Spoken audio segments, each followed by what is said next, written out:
Is it time? It is time for us to do what we have been doing, and that time is every day. We'll know in a very short period of time, but it looks like it could be something that will be not good. Believe me, not good. I see issue with that. And again, You're not going to be able to insult your way to the presidency. That's not going to happen. I don't know who created Pokemon Go, but I'm trying to figure out how we get them to have Pokemon go to the polls. I'm Ted Cruz, and my pronoun is kiss my ass. So when you think about it, there is great significance to the passage of time in terms of what we need to do to lay these wires, what we need to do to create these jobs.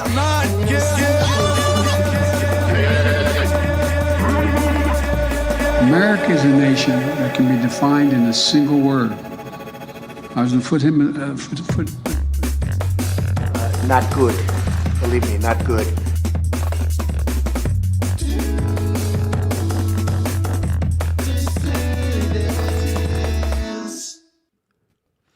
Hello, dissidents. Welcome, one and all, to a Thursday midday edition of the Do Dissidents podcast. Keaton Weiss here with Russell Dibula, of course. hello. So I got to comb my hair. Got to brush my hair. Forgot to Got a brush my haircut. hair. Sticking up. You got a haircut? Yeah, man. I was downtown to get my visa to China. I was like, might as well. Yeah, see, I can't tell that you got a haircut because when the early shows, it's kind of slicked back. So it looks kind of short either way. Right. But yeah, now that you mention it, yeah, I can see that. Yeah. Yeah. Not quite as mad scientist. My hair goes mad scientist. Yes, it does. Which is all right. Mine doesn't. Sometimes I kind of wish it did. Mine just kind of sits there like a lump. It looks like roadkill on the top of my head. Yeah. But I'm not shaving now until Halloween, so the beard's gonna get even bushier because I gotta play. I told everybody I'm playing the Jack Black guy. I'm not revealing my costume.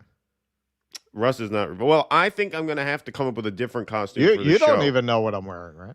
No. But what I'm gonna do is so for Halloween I've been cast by my kids as the Jack Black character from the Minecraft movie. Okay. Which is really just like it's a turquoise shirt and a beard. So that's not much of a costume for the show. So I'm going to have to come up with something for the show that I do that's not as simple as that and as subtle as that. I'm going to have to come up with something a little flashier. But we got a great crowd in here today. 652 strong in the YouTube chat. 218 filing in over on Rumble. Thanks, everybody, very much for being here. Please do smash that subscribe button if you're here on YouTube, that follow button over on Rumble, and like this stream no matter where you are. Got to work the algorithm for the early show. We have a lot to get to today, so we're going to jump right in here. Another boat strike. That's right. Another boat strike off of in the Pacific Ocean, not this time in the Caribbean Sea, which is a significant development as it suggests that the peace president is expanding military operations from one side of the South American continent to the other. So Fox News has an alert on this. Launching its 8th strike on a suspected drug trafficking boat, this time in the Pacific Ocean. Secretary of War Pete Hegseth says 2 narco-terrorists were killed in this one. No U.S. forces hurt. He says the boat was operated by a designated terrorist organization. National correspondent Griff Jenkins with me here now in Washington. Hi, Griff.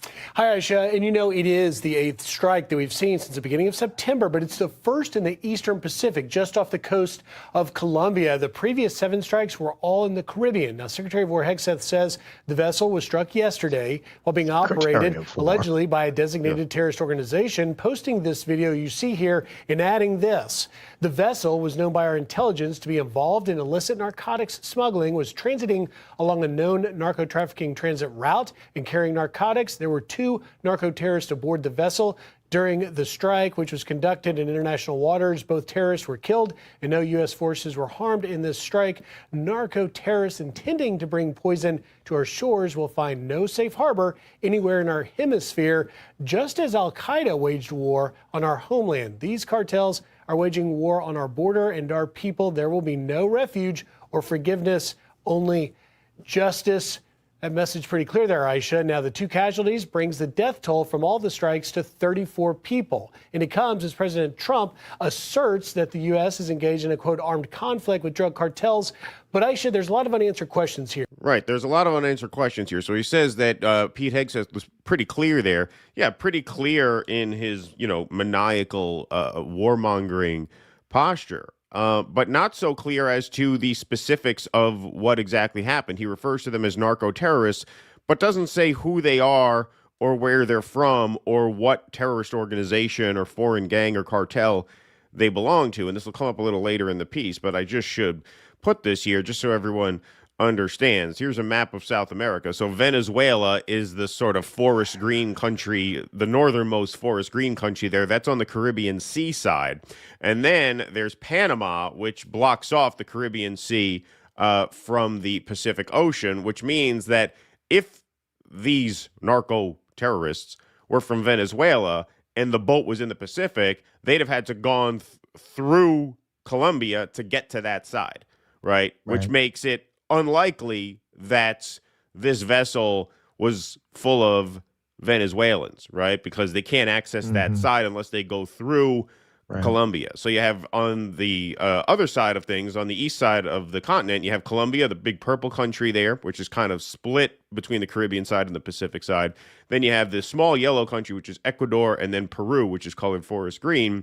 All 3 of those countries, are suspects in the eyes of the Trump team. And so it could be from any of those 3, but there's actually no details provided about who these people actually were, which you might think would be information you'd want to know, given that we just murdered a bunch of them. Regarding this strike, like the identities or nationalities of the alleged drug traffickers, what kind of drugs were on the boat, and what kind of strike was carried out? Was this a U.S. drone strike, or did they use a different weapon system? We've got calls out to the Pentagon for more details. So far, though, we're just being referred to Secretary of Hegseth's statement. But one thing is for sure, these strikes are likely to continue. They will. They will. Yes, they will. So basically, what they're saying there is they have no information. No information. This is different from the others because it's in the Pacific Ocean, and we just showed you the map. Makes it unlikely that these are Venezuelans. Don't forget the 2 who were caught and released back to their home countries recently were from Colombia and Ecuador, which is on the Pacific Ocean side of the Panama Divide.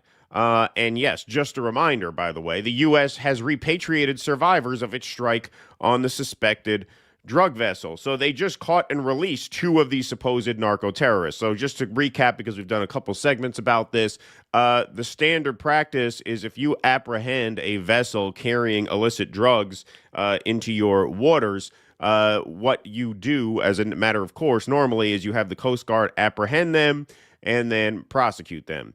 That's not what the Trump administration is doing. They are shooting first and asking no questions later.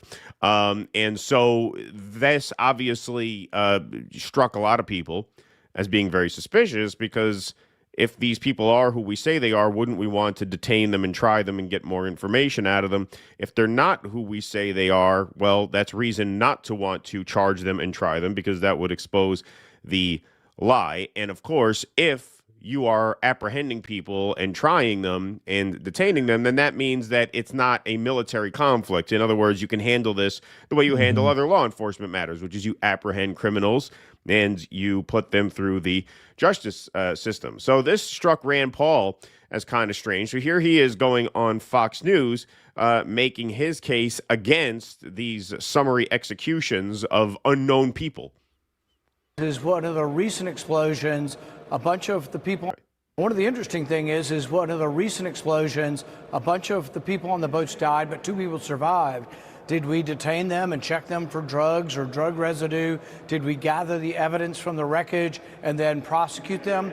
No, we just said, oh, well, we're going to send you back to your country. So I really think that you cannot have a policy where you just allege that someone is guilty of something and then kill them. The reason being that we interdict ships all the time off the coast of Miami, off the coast of California, and the Coast Guard statistics say that about 25% of the boats that we stop to search don't have any drugs.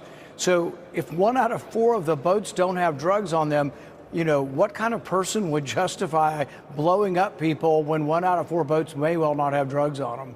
So don't do it again. Is that the message? Well, what the message is that, and this has been fought in the Senate, will be fought again next week, is you do get to kill people when you're at war. So if we are to be at war, the Constitution says Congress has to vote for a declaration of war. I'm not for declaring war with Venezuela. I despise socialism, communism, authoritarianism, but I'm not in favor of starting a war with Venezuela. If you have a war, you can kill the enemy. If you don't have a war, you have international crime, and you have to treat it as such. And really, the seas, even in international waters, there have been rules of engagements for over a century, and they don't involve blowing people up without first asking them if they will allow to be boarded to be searched. Yeah, pretty simple stuff there. Nothing too complicated. Locals undercut Trump claims about Venezuela drug boats. The Trump administration's justification for blowing up suspected drug traffickers off the Venezuelan coast has been clear and consistent. These people aren't just criminals, they're narco-terrorists smuggling a deadly weapon poisoning Americans at the behest of terrorist organizations. Claiming the power to summarily kill traffickers as though they're enemy troops, Trump has authorized the U.S. military to strike at least 6 speedboats. This was written last week, so they're a little behind the times, now up to 8. The administration has deemed suspicious killing dozens of people since the beginning of September. At least half of the strikes and 21 of the killings, locals say, have transpired in the waters between Venezuela and Trinidad and Tobago, nations so close that on clear days they're within sight of each other. But records and interviews with 20 people familiar with the route or strikes, including current and former U.S. and international officials, contradict the administration's claims. The passage, they said, is not ordinarily used to traffic synthetic opioids such as fentanyl, present in 69% of drug overdose deaths last year, nor are drugs typically headed for the United States. Trinidad and Tobago, a Caribbean nation more than 1,000 miles south and 1,200 miles east of Miami, is both a destination market for marijuana and a transshipment point for South American cocaine bound for West Africa and Europe, according to U.S. officials. Trinidadian police and independent analysts, the fentanyl seized in the U.S., in contrast, is typically manufactured in Mexico using precursors from China and smuggled in through the land border, most often by U.S. citizens. The military strikes are unlikely as a result to cut overdose deaths in the U.S., officials say, but it has brought U.S. forces into striking distance of Venezuelan President Nicolas Maduro. Well, there it is. Kind of buried the lead there, Washington Post. Big surprise. When I saw an internal document on the strikes, a senior U.S. national security official said, I immediately thought, this isn't about terrorists. This is about Venezuela and regime change. But there was no information about what it was really about. So once again, just to reiterate, I showed you this earlier, the map there, it's very unlikely that this vessel that they just blew up came, or I should not say it did not come from Venezuela, couldn't have come from Venezuela unless it went all the way around the continent. But it's unlikely that those were Venezuelans on board, which means the gangs that come from Venezuela were probably not on that boat. So who was it, right? And does that not beg the question, do they have their eyes set on more than just the Venezuelans? Because Trump has been talking tough against Colombia as well. Trump calls the president of Colombia a thug and warns he better watch it or will take very serious action against him and his country. So the peace president's now talking tough, not just against Venezuela, but Colombia as well. Go ahead. No, go ahead. I'll save it. We're talking about now Colombia, the country, not the university. Yes. Go ahead. He said what? He said that if you won't change, then perhaps you need to be gotten rid of. Do you view that as a threat? Well, he's a thug, and bad guy. He's a guy that is making a lot of drugs. We've just, as of today, stopped all payments going to Colombia, the country Colombia. Also, the school Colombia. No, we settled. We made a settlement with them. But they decided they were going to be nice to my Jewish master, so we made a settlement to that. Yes. He's a thug, and he's a bad guy, and he's hurt his country very badly. They're doing very poorly, Colombia. They make cocaine. They have cocaine factories. They grow all sorts of crap that's drugs, bad drugs coming into the United States, goes generally through Mexico. And he better watch it or we'll take very serious action against him and his country. His country is, what he has led his country into is a death trap. Yep, so there he is, talking tough against Gustavo Petro. Here is Colombian President Gustavo Petro. Mr. Trump is furious that I don't support the Americans with the Colombian army to invade Venezuela. So here he is with his take on escalating tensions between, I guess, the three countries in total now. He is responsible for unleashing a policy that drove millions of Venezuelans out. And now he's kicking Venezuelans out by force. And that's not done. But the person primarily responsible is Mr. Trump. And it must be said, politics is a boomerang. Mr. Trump has been in power for 9 months. Mr. Trump governed before, my friend. Look at his first administration and see what happened there. There was almost a war between Colombia and Venezuela. So Petro was not president of Colombia during the first Trump term. Mr. Trump is furious that I don't support the Americans with the Colombian army to invade Venezuela. No, sir. What stupid Colombian would think of helping to invade where his cousins, nephews, his Colombian people, who number 4 million are, so they can be killed like in Gaza? Yeah. Yep. There you go. There you go. Not playing ball. And for anybody who doubts what this is actually about, speaking of the first Trump administration was poised to attack Venezuela. The reason is not narco trafficking. The reason is to steal Venezuela's oil. So here is Elliot Abrams on Venezuela during the first Trump administration. I forget what his exact title was, but he was one of the higher ups here. Here he is just laying it all out. This was back when they tried to coup Venezuela in the first Trump term. One of the reasons that we have, I guess twice now, given a license to Chevron and a number of service companies is precisely to make it easier for them to help in the recovery of oil production after the regime is replaced and there's a return to democracy. But I think we shouldn't be under any illusions. That's going to be a multi-year project because the amount of investment by this regime has been pitiful. Wow. Okay, so here we go. He was the U.S. Special Representative for Venezuela from 2019 to 2021. So there you go. That explains that. Let's take a look at one of these things. After the regime is replaced, service companies is precisely... Play this again. One of the reasons that we have, I guess twice now, given a license to Chevron and a number of service companies is precisely to make it easier for them to help in the recovery of oil production after the regime is replaced and there's a return to democracy. But I think we shouldn't be under any illusions. So after there's a return to democracy, we'll have our oil companies in place to take advantage. So there you go. I mean, he's just saying it very plainly. And thank you. I couldn't put my finger on it. This guy looks like a literal puppet. Who's the famous puppeteer, the guy who does the comedy puppet albums? The Chad will know. I forget. He looks like one of those. Like one of those guys' puppets. That's what he looks like. Absolutely. And that is very, very fitting in his case.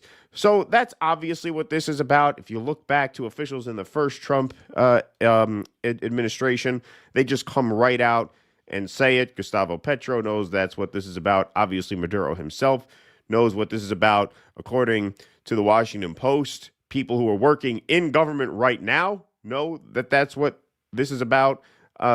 It's no secret. It's just so pathetic to think that there are people out here who will toe the party line on this. And if you really want to take a look, I just had to include this in this segment. You really want to take a look at just how far MAGA has fallen as a movement, because we played Rand Paul earlier in this segment objecting to these summary executions. Cat Turd comes out saying, LOL, imagine these two completely weak beta male dorks running the country. It would be a disaster. That's in response to this guy's tweet here. Antoon says, I'd take this over J.D. Vance any day. Yeah, I think there are a number of like former MAGA people or, right-wing people who are starting to see that, there's something going on in Kentucky where that's where, like the principled conservatives actually live. I have plenty of disagreements with Rand Paul and Thomas Massie, but ironically, they're some of the only people in government who are like actually standing up for a lot of the principles that Donald Trump ran on, but is not living up to, like no new useless wars and protection of free speech, right? They seem to actually take those principles seriously, whereas the MAGA army, as you could see, just absolute bottom feeding hacks like Cat Turd, and you see the ethos of the movement really reveal itself here. They're weak, dorky beta males. Why? Because they don't want to blow up boats. Yeah, why? In what way? I'm fairly certain. I mean, he hides behind his Cat Turd avatar. I would bet dollars to donuts that either one of these guys could kick the living shit out of whoever runs that account. Yeah, well, besides that, I said 95% of your followers are virgins and the other 5 were fucked by Epstein. Yeah, exactly. But this is indicative of the messaging now. This is indicative of where the MAGA base is that still supports Donald Trump. It's really not about the policies or the principles at all. This is a movement of weak, broken men who find an illusion of power in associating themselves with who they view as the alpha male. And the alpha male can do what the alpha male wants. That's why he's the alpha male. There is in no element of this any allegiance to any kind of principle whatsoever.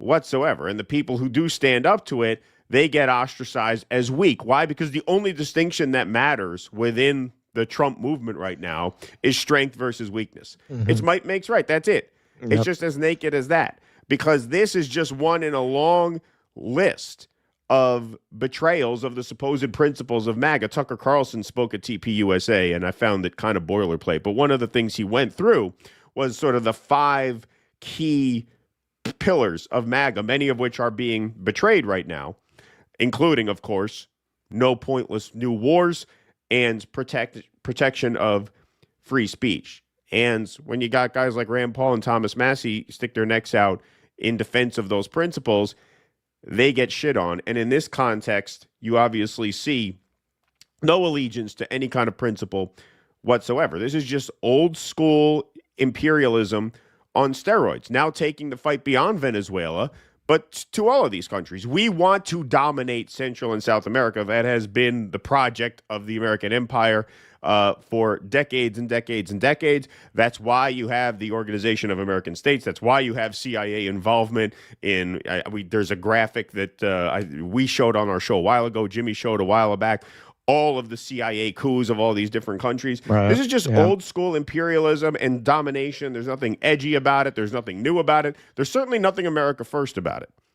Yeah. So Gunther Eagleman last week for like 4 or 5 days running was just tweeting out, well, if you go to the march, they take away your man card. I don't make the rules. You're not a man. If you don't do this, if you do that, you're not a man. Yeah. All right. This is what's actually happening. There's a guy, he's kind of blowing up a little bit on YouTube now with his lectures, Professor Zhang. He's from China, but he's in Canada now. And he has some really interesting takes on the underlying psychology of all this and its link to historical precedents. He would frame this. I haven't heard him speak specifically about this, but he spoke this way about Gaza, as really being connected to the tradition of creating societal cohesion with human sacrifice. Like, what are you celebrating? Like, what message are you putting out when you're blowing up fishermen in boats? Like, what is that to celebrate? It's a modern version of human sacrifice. And what is the purpose of that? Social cohesion. It's because you're taking group responsibility for taking these lives, right? It's making you complicit. It's like when you had to, take a turn in Vietnam where the other guys would frag you, right? You're all in on the crime. Right. Now, there's that element, but in terms of what's actually going on here, in preparation for my upcoming trip, I've really been studying a lot about what's happening in China and what China is doing. I mean, a lot of our audience probably already knows this. The engineering projects they're doing are insane. Yes. They just built the world's tallest bridge. They're building new rail lines where they're inventing technology that's never existed. They're cutting down travel times between cities from 12 hours to an hour by going under rivers, and they're inventing their own boring machines because of special problems with this. They're creating the world's most complex railways to link up the different regions of China. It's a vast country. A lot of it is kind of in the hinterland. They're bringing it all together into one unit. They're creating canals that are fucking insane technologically. And a lot of it, as an American watching that, it really blows up the myth that America and the West generally has lived on to pump itself up relative to the East. Well, because we have such a dynamic, individualistic culture, we're always more inventive. We're always better at coming up with new creative solutions. No.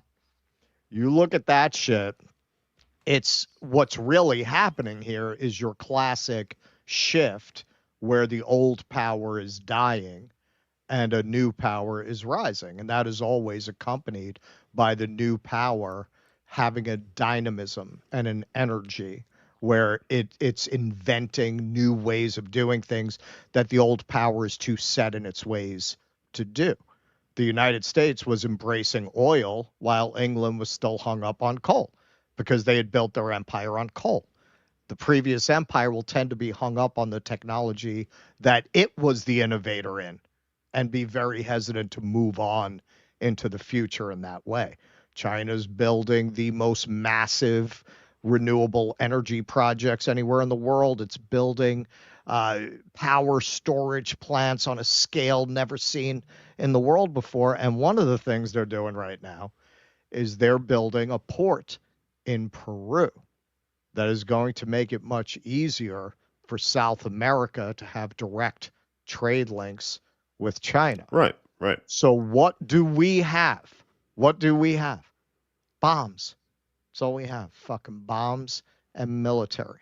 We see, our oligarchs see that their power is passing to the East. It's not just China. It's Asia in general is rapidly becoming more technologically advanced, which is naturally going to be followed by more prosperous than we are. The quality of life, the per capita income is going to be greater than ours, not, in 100 years, like 10, 20 years, we're going to be the poor. Why are the Westerners so backwards? Right. That's where this is going. And they know it. What's the one thing we have? What's the one advantage we have? That we have this enormous fucking military. That is why they're making moves to start to use that military to basically invade South America. It's to counter this historic cycle that anyone who's paying attention can see is happening, where, and this is not even a question of whether you like China, don't like China. There's a cycle of history where clearly the center of gravity in world leadership is moving to China, and the only thing we have to counter it is our military. Right. And that also explains why this strike in the Pacific happened, because this is very unlikely about Venezuelan gangs. I mean, it's possible they crossed through Colombia, but that's not likely. What's much more likely is this is Colombia, Ecuador, or Peru. Right. Right. You install a puppet like Machado there, and now you've got a base to launch military actions against the rest of South America. Right. Exactly. So that is just one more chapter. I mean, look, they're clearly not going to stop until they get regime change in Venezuela. They tried that the first time. They tried it the clean way. They tried it the nice way the first time, and it failed. And they're going to keep trying until they get it, and it doesn't look like they're going to stop there. It looks like any South American country that is not landlocked, at least to start with, better play ball, or else they're next. That's the message that is being sent from Washington now, no doubt. Okay, let's take a look at some Super Chats and Rumble rants here. Got a nice crowd filing in, 1502 strong in the YouTube chat, 431 over on Rumble, 392 in the like column. Let's smash that like button, everybody, and get to 666. Keaton should be Brigitte Macron. I tried to talk him into that. He wouldn't do it. He did. He pitched that to me before. I was going to dress as Candace, but you can't do that kind of shit. No, you can't do that. Ken Dirksen, thanks for the $10. Appreciate that. Thank you. Ken Dirksen, J.A. says, Jimmy Cat Turd does some good work. Dora disagrees. Well, it's funny, I lifted that. I didn't lift this Cat Turd tweet from Jimmy's segment, but I lifted the other one, the one about Candace Owens. He used that, and that's where I found that one. That's where I found that one. Because he tore up Cat Turd for that.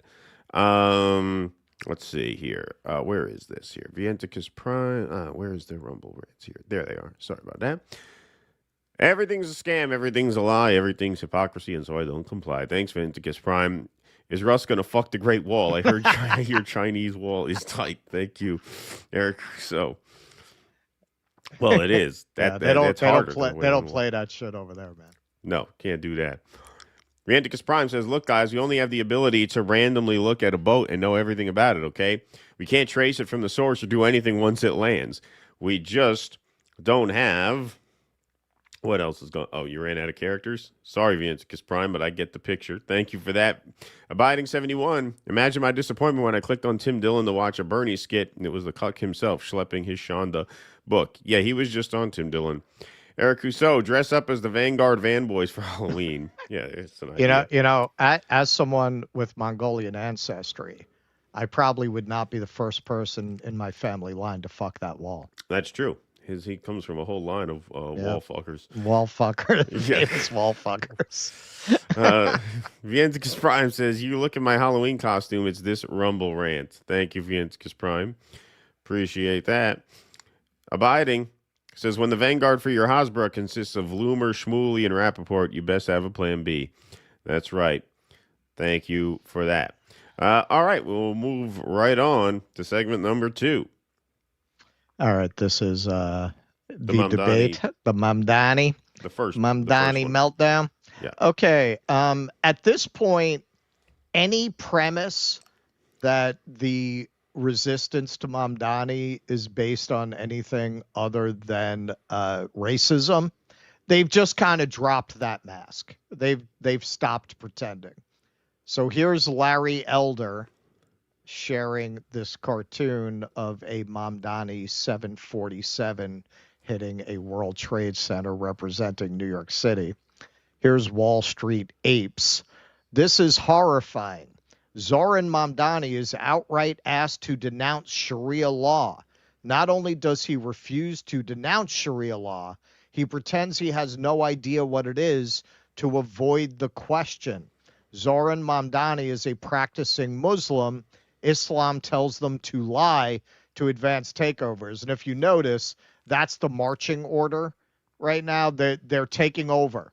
They're taking over. The Muslims are taking over. That's a clandestine takeover. We have to stop before it's too late.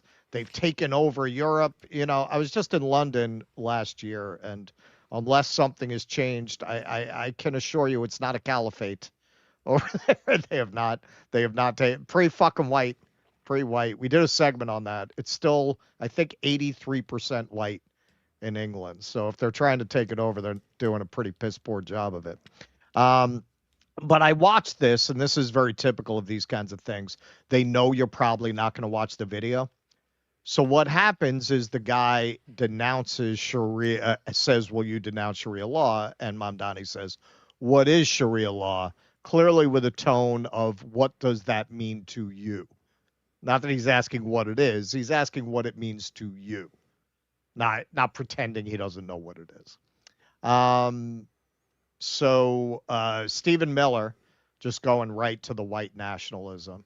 Import communists, become communist. Now, the great irony of that is Stephen Miller is descended from Jewish immigrants, and one of the main knocks on Jewish immigrants back in the days of his immigrated grandparents was that they were communists. They were communists, yeah. They were communist. They were bringing communism and socialism, right? So I guess he's lucky that they didn't apply these standards to his grandparents. He wouldn't be in a position to do some kind of a weird kind of Jewish Nazi white nationalism thing on the world stage right now. Hey, now he was a rebellious kid, you know. He was a rebellious kid. So he got picked on at a diverse high school after his family lost their money. He had to leave the private school, and he's been mad about having to pee next to black people ever since. So they've all been sharing this poll around. This comes from a very reliable polling company called Patriot Polls. Patriot Polls. That's I can't imagine that there's any bias in a company called Patriot Polls that claims that Americans prefer Andrew Cuomo. So is it just right wingers? Is it just Republicans? Well, no. Here's Dan Goldman still refusing to endorse Mamdani on the, as we will see, false premise that he in some way is anti-Semitic or spreading anti-Semitism or hostile towards Jewish people. Yet to endorse Zohran Mamdani for mayor. Are you ready to endorse him? You know, I've had conversations with him. I'm not ready to endorse him. Are you going to vote for him? I don't know what I'm going to do, to be honest. You going to vote for Cuomo? I don't know. Honestly, I haven't gotten to that point. And I just want to point out, these are the same motherfuckers who will tell you to vote blue no matter who. You gotta vote blue no matter who. As long as it's somebody who's going to rob you and make your life worse, you have to vote blue no matter who. If in any way the person has an ounce of anti-establishment platform that they're running on, no, all of a sudden the independent Cuomo, I'm thinking about him. Yeah, he's an independent, right? I've been trying to work through these issues. You know, I'm a Democrat at heart, and I believe in the Democratic Party.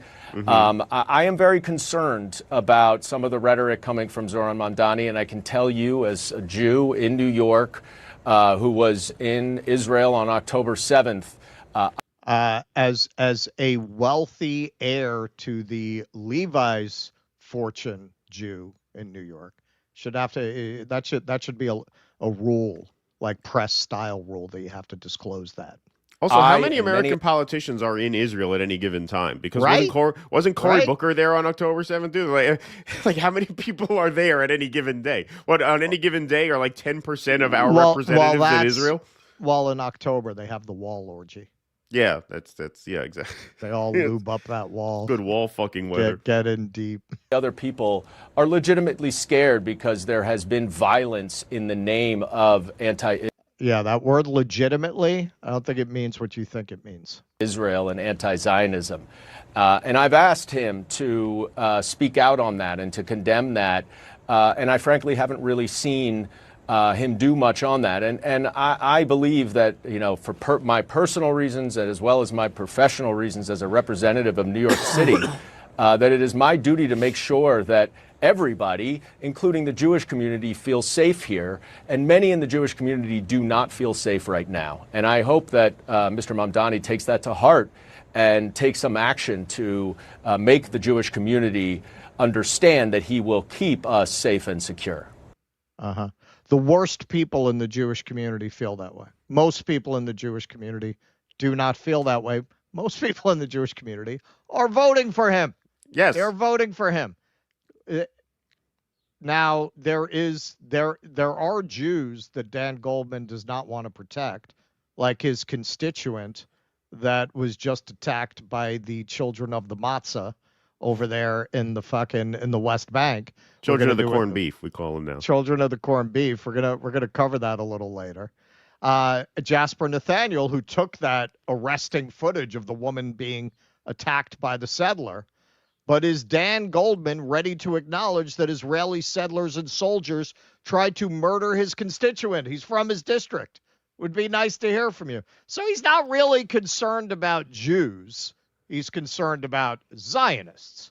There's a difference. Clearly there's a difference to Dan Goldman because he don't give a shit about this Jew who almost got killed by these inbred outback settler cunts. He's not interested in this guy. And this is the really absurd part about this. Mamdani, as many people on the left will point out, is doing backflips to reassure these Zionists. Really, what they're telling you by claiming that this guy is a jihadist is that you literally cannot do anything other than full-throatedly support Israel like Bitchy Torres without being labeled a jihadist. Well, him being Muslim opens that door, but an anti-Semite. They're going to call you because everything beyond doing that he has done. For example, this is from Zay Squirrel. Zohran Mamdani has just said he will keep fanatical Zionist maniac Jessica Tisch as police commissioner. Tisch works with the ADL to crack down on anti-genocide protests and smears them as evil terrorist anti-Semites. She also praised the brutal police assault on Columbia students. All right, so this is Mamdani at the debate last night after the moderator asked him if he would confirm that he's going to keep Tisch on as police commissioner. Administration will be relentless in its pursuit of safety and affordability for every New Yorker. And the delivery of that will require us to put together a team of the best and the brightest. Eric Adams stacked the upper echelons of the NYPD with corruption and incompetence. Commissioner Tisch took on a broken status quo, started to deliver accountability, rooting out corruption and reducing crime across the 5 boroughs. I've said time and again that my litmus test for that position will be excellence, and the alignment will be of that position. And I am confident that under a Mamdani administration, we would continue to deliver on that same mission and do so while creating the Department of Community Safety to ensure that mental health experts were the ones responding to the mental health crisis. Because safety and justice is at the cornerstone of our pursuit of public safety, and in doing so, we will also be able to deliver our agenda for affordability. Thank you. Mr.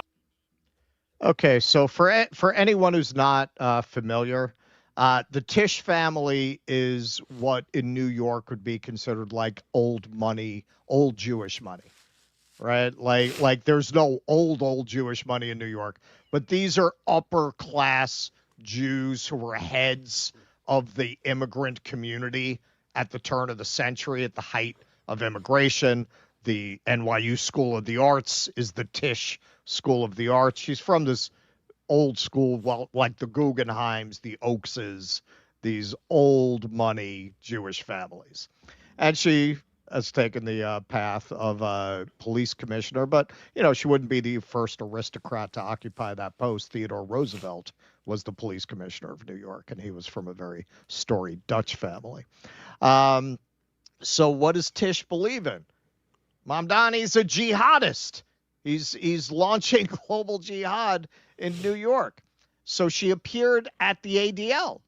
She slammed many of the anti-Israel protests at local colleges as especially despicable.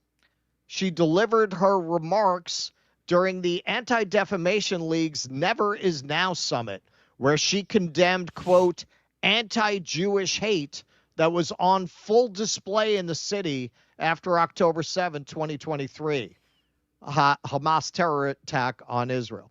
Tisch, who is Jewish and started as police commissioner last year, slammed many of the city's anti-Israel protests over the past 17 months when anti-Semitic symbols were plastered to walls and hateful slogans were chanted. Keep in mind, this is the New York Post here.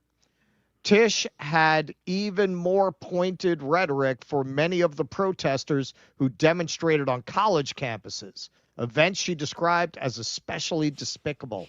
Quote, Jewish students were harassed, intimidated, and threatened. Buildings were ransacked, and campus life was completely upended, she said, adding many protesters directed its ire towards Jewish New Yorkers. Okay, so here she is speaking at the ADL. Of course, I want to thank the Anti-Defamation League, especially your director and CEO, Jonathan Greenblatt, as well as your entire board, your staff, and the thousands of dedicated volunteers for your work to inspire action in the fight against hate, intolerance, and injustice. All right, that's his police commissioner, the jihadist. This is who he picks. Somebody who goes in front of the ADL, blames the college campus students, has exactly the Trump administration narrative on this, that they're anti-Semites, despicable, that these protests were by definition anti-Semitic, making no distinction, shouting out Jonathan Greenblatt.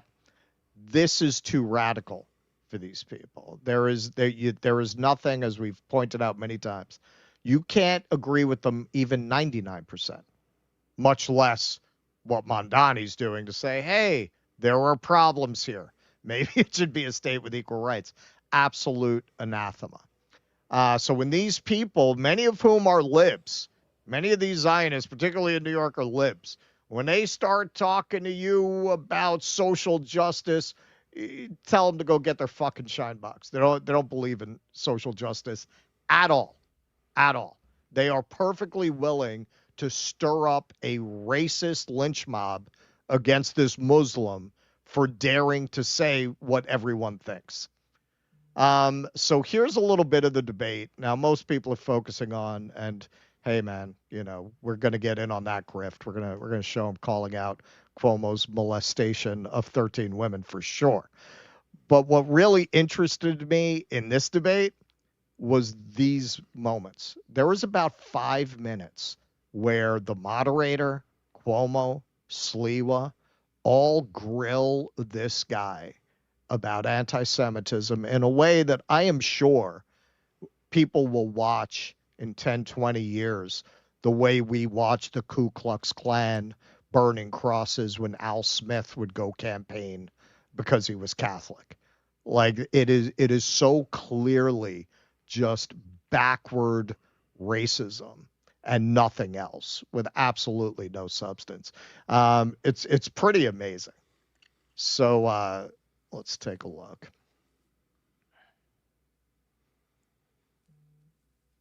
Jewish New Yorkers continue to say that your comments on Israel and the war in Gaza leave them feeling unsafe and concerned about their future in our city.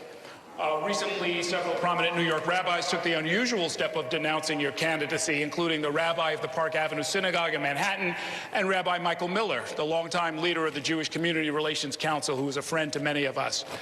Do you have any regrets about how you've dealt with these issues? And will your longstanding views on... Right. How is that reporting?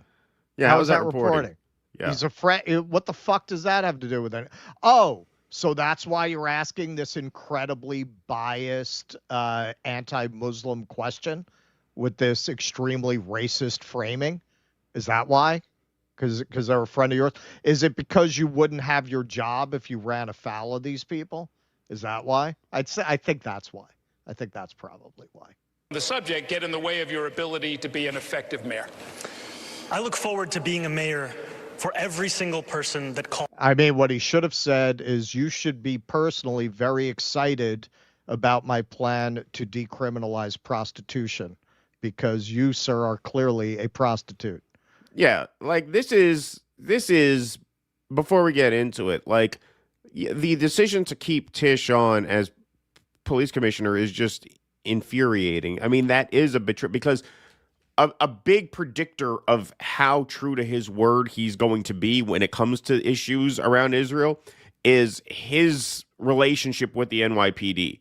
Okay, does he put in new leadership there, or does he, mix things up? And to put in Tish there is just, to keep Tish on is just horrible. And, of course. And but that's not good enough for them. No, right. Sorry, I don't mean to be long-winded, because I don't mean to slow it down. But having said that, I don't think people understand the poise it must take for him to not just run to the end of the stage and kick that guy in the face for asking that question. Yep. This is what I mean. When you're in a situation like this, where you're a young Muslim guy, you are baited in so many ways that don't even register to most people. If you're not walking in his shoes, you don't understand how, the level of concentration and poise and restraint it takes to be able to function in this space. And that's why, I don't want to say I cut him slack, because that's a horrible decision and there's lots to get on him for.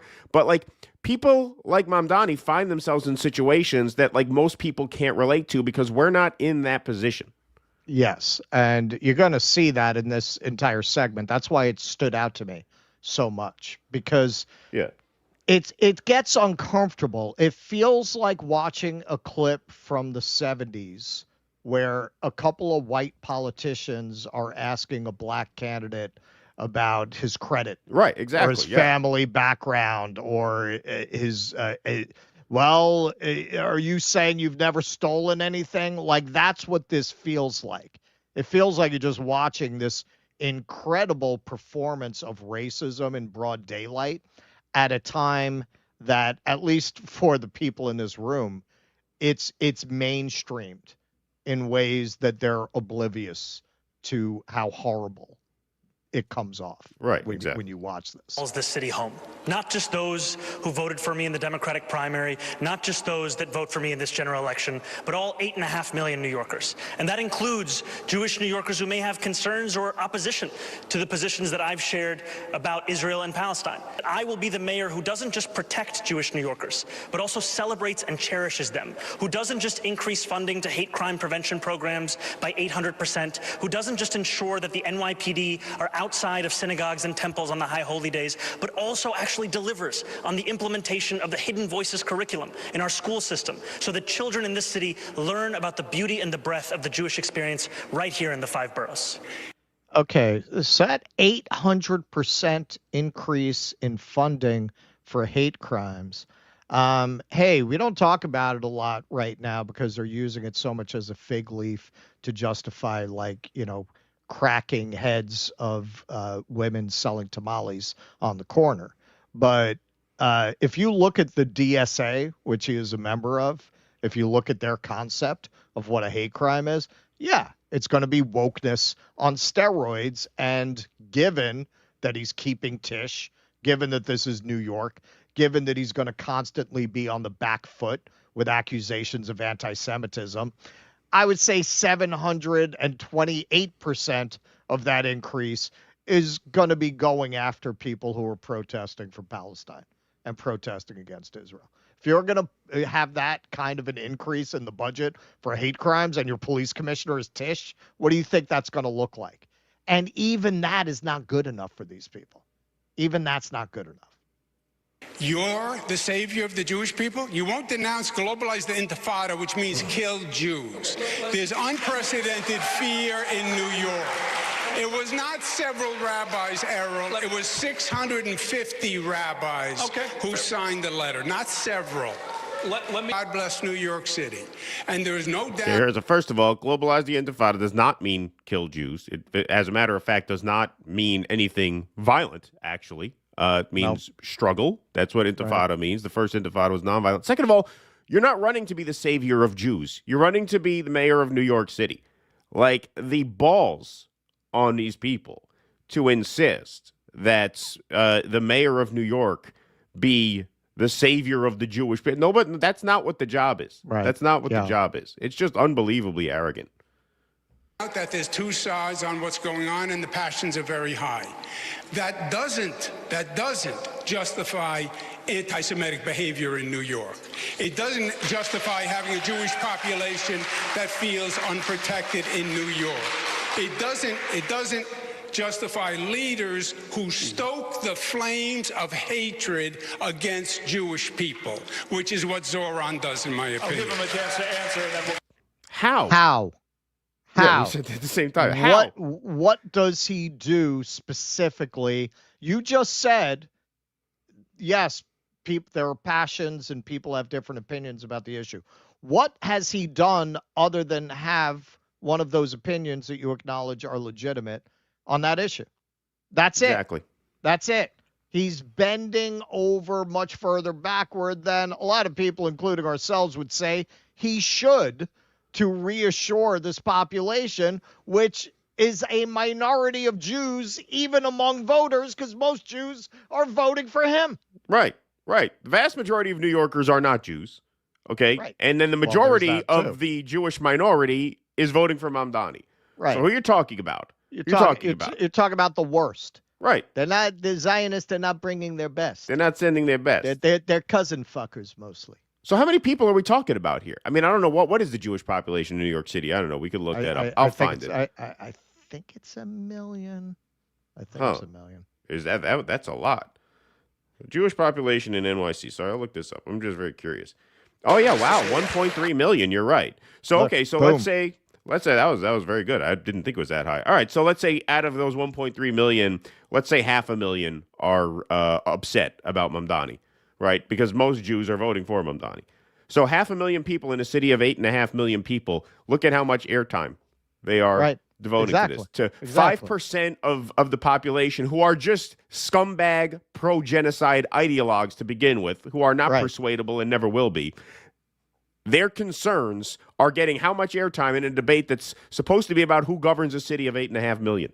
Well, they're right that everyone hates them, but not because they're Jewish, because they're fucking pigs. Yeah, they're pieces of shit. Jews hate them too. Right. Yeah, exactly. Everybody, yes. If you feel hated, you're right. You are not because you're Jewish, because you are a fucking pig. That's why people hate you. You know, I've heard from Jewish New Yorkers about their fears about anti-Semitism in this city. Look at what they're doing. And what they deserve is a leader who takes it seriously, who roots it out of these 5 boroughs, not one like this who is not a weaponizes racist it as a means display. by which to score political points on a debate stage. And it's a humiliation ritual. Like of it course really it is. Forcing it's this Muslim guy to do this dance. It's infuriating to watch him validate them time after time after time. I suppose that's what he feels he simply has to do. At this point, I don't even know if that's the right political calculation, but maybe it is. He figures it's worked so far. I got 2 weeks to go. I just have to do Don't this. make headlines. Right. Play defense. That's it. Yeah. Back up the outfield. Don't allow a ball over your head. Excuse me, Mr. Cuomo, it's my turn. Hey, let's get this. Yeah, I heard you on the radio this morning. Zohran, this is That's enough of the spaghetti and meatballs. Let's listen to the chicken and peppers. The mother of my 2 youngest sons who are raised Jewish, Melinda Katz, is prosecuting this person who came up and tried to do you harm. But let me speak on behalf of my 2 sons. When they've heard some of the statements you've made, like in support of global jihad, and I hear some people out there saying the Jews, their time is due, which means the same thing. They're frightened, they're scared. They view you as the arsonist who fanned the flames of anti-Semitism. They cannot suddenly accept the fact that you're coming in like a firefighter and you're going to put out these flames. You've got a lot of explaining to do, a lot of apologizing to do. My sons are afraid. Their family, their friends, many in the Jewish community. Hey, loser, check the polls, loser.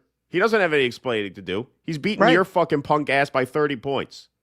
And he's beating Cuomo's by 20. Right. And he's just making shit up. Yeah, what has he said about global jihad? The idea that there's this, you got a lot to apologize for. What? Name one. What has he said other than not completely towing the ADL line about Israel? You know what, man? If he went for Israel, I'm sure the ADL would love that shit. They would love that shit. Get a fucking pro-Israel Muslim there. Right. They would love that. That's it. So you're not talking about anti-Semitism. You're talking about anti-Zionism, which he does not even really go to a place if he's keeping Tish on as commissioner, if he's indulging these fucking paranoid fantasies of these extreme Zionists in Brooklyn by increasing the hate crime budget by 800%. Again, the vast majority of which I'm sure will go towards holding their hands. What are you talking about? What does he have to apologize for? A concern if you become mayor, because they don't think when anti-Semitism rears its ugly head, which it's now doing more than ever before, no, it you isn't. will have the ability to come in and put out those flames of hate. Okay, yeah, you can. I think there is room for disagreement on many positions and many policies, but I also want to correct the record. I have never, not once, spoken in support of global jihad. Yeah, that is not something that I have said, and that continues to be ascribed to me, and frankly, I think much of it has to do with the fact that I am the first Muslim candidate to be on the precipice of winning this election. Yeah. I mean, dude, that is fucking outrageous. That's why it stood out to me. That was the thing that stood out to me most in the debate, because it was so uncomfortable to watch, because it was really like just watching just straight out race baiting. Yeah. In a context where nobody's calling it out for what it is. That's part of what's so striking about it. That's why I compare it to a debate from the 70s where they're laying racist stereotypes on a black man and everyone like is just cool with that, like takes it as a normal way to speak to this person.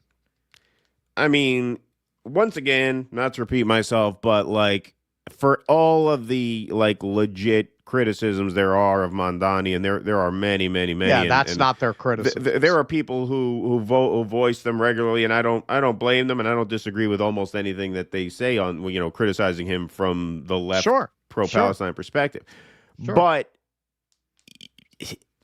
you look at that and you just have to marvel at the level of composure it took for him to stand there and take that and keep his head about him, his temper, and deliver his responses the way he did. Like that takes extraordinary discipline and talent, and that's why he is where he is. That's why he's going to win.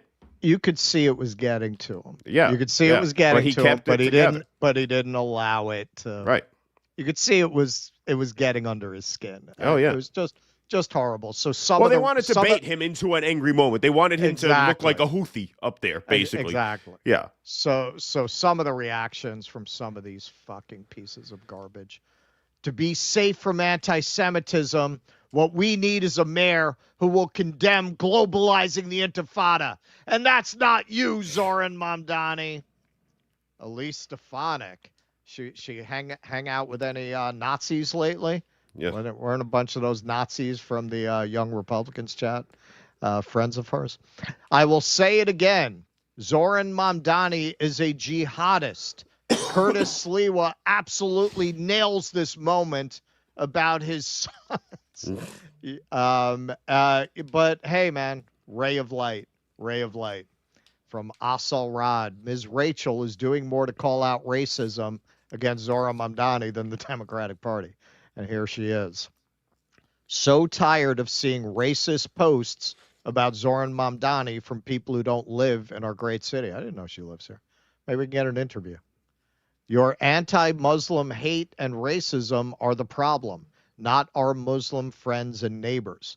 We model kindness and respect for our kids, not hate and division. Yeah. Want to end on a positive note. But it is just amazing the way that as they get increasingly desperate, whatever thin veneer of these critiques of Mamdani being policy-based have just gone out the window. They're just going straight at he's a Muslim and he's going to bring on the jihad and he's one of those people. Yeah, you want to see an illustration of how there's not very much difference between the GOP and the Democrats. The real difference is the Democrats have to pitch it to their base a little more mildly. Like they can't just go right there the way that Larry Elder can. Like Dan Goldman can't tweet that out. But he basically said the same thing. Right. Basically said the same thing. Exactly. Those questions say the same thing, right? You're getting at the same thing and you're pandering to the same racism, frankly. Like the Republican who comes out and says he's a jihadist, and the liberal who is like, well, I asked him questions about anti-Semitism. A lot of people feel unsafe. Yeah, a lot of people feel unsafe. You're saying the same thing. You're saying the same thing. You're just packaging it two different ways for two different audiences, political groups with different sensibilities about them. But that's it. That's the only difference. That's the only difference. I shared a post where somebody said, and it was a great point, the fact collectively, all the third parties together, Dela Cruz, Jill Stein, they got maybe 1% of the vote in New York City. Andrew Cuomo is getting 20 times that from supposed Democrats, right? Vote blue no matter who. They are showing that in the end, their job in the system is to join with Republicans to stop any economic policy that is in any way to the left of neoliberal orthodoxy.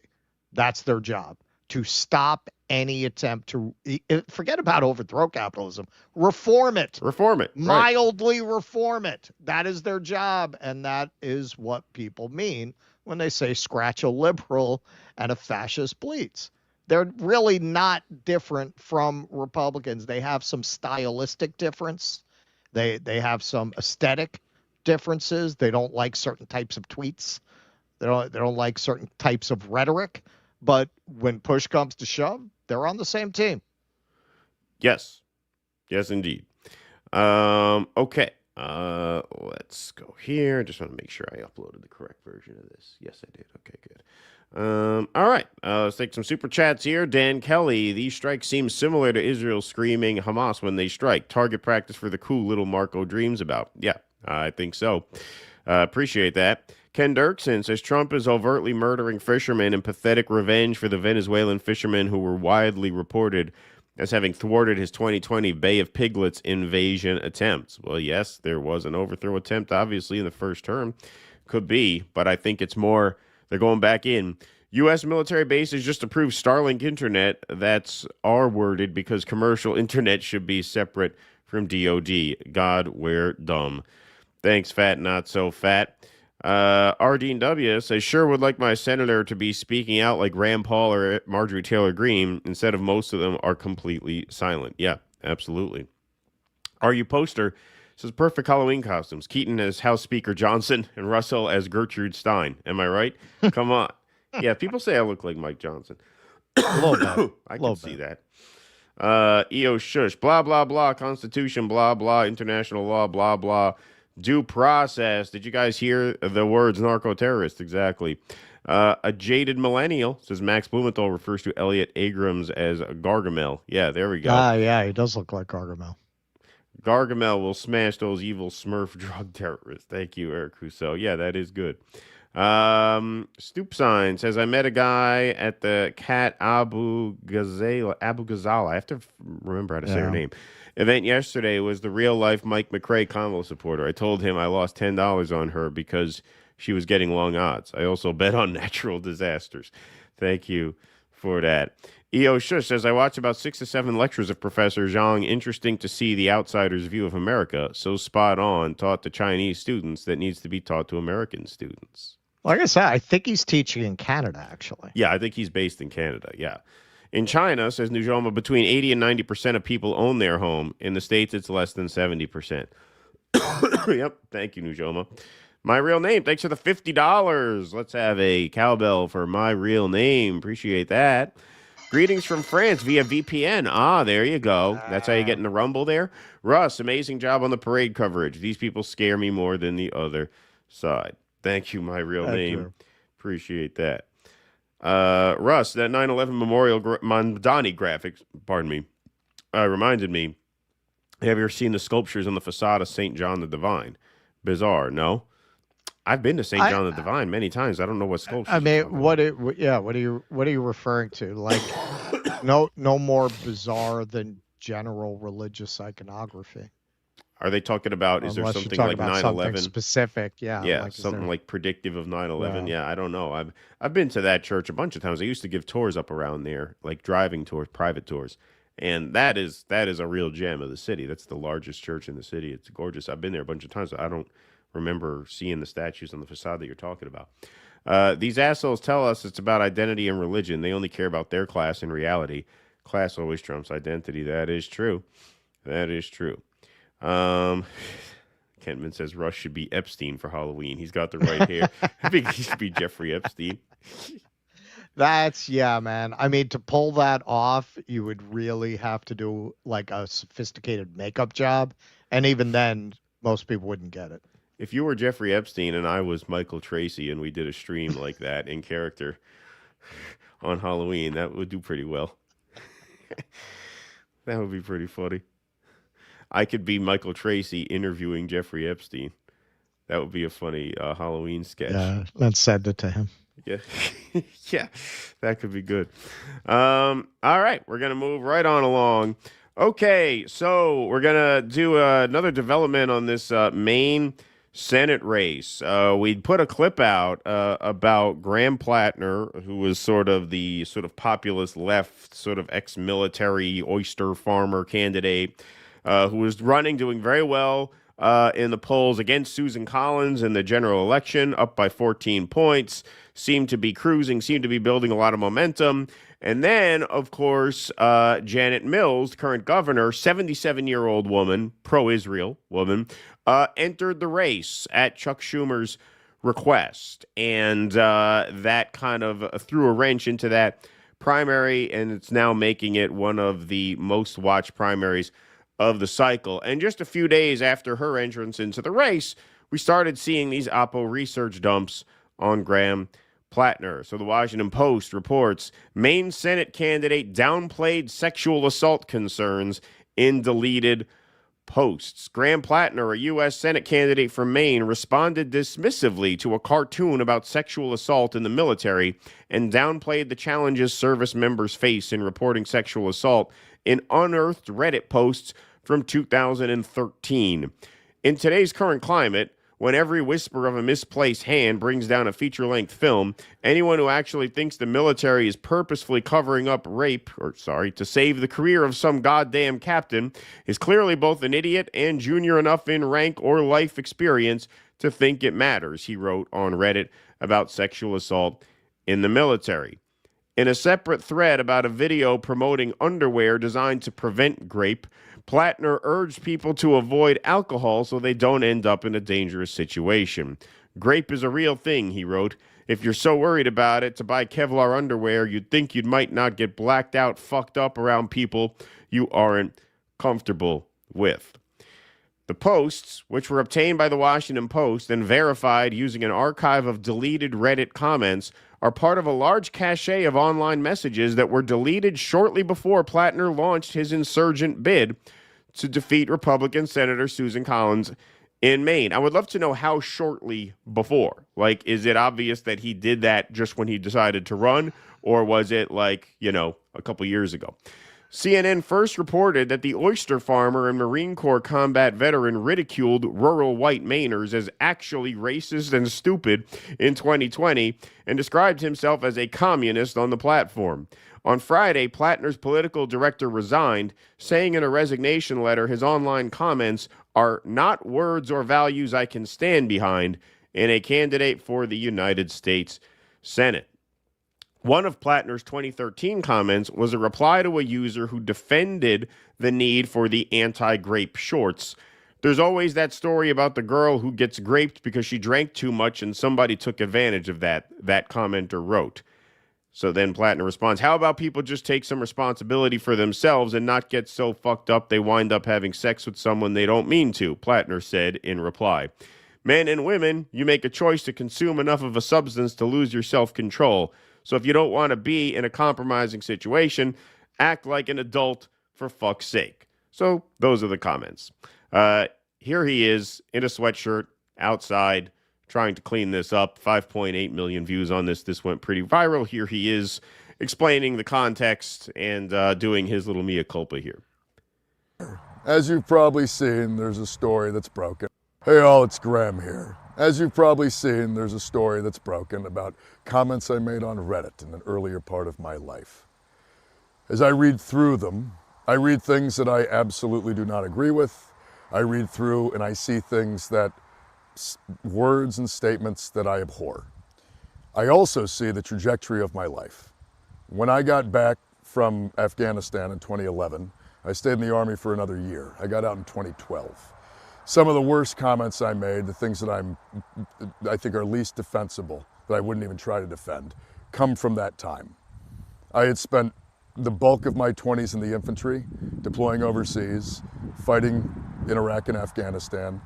The infantry was a very male-dominated place. It's a very masculine world. When I was in, women weren't allowed in the infantry. It's changed now, and that's a good thing.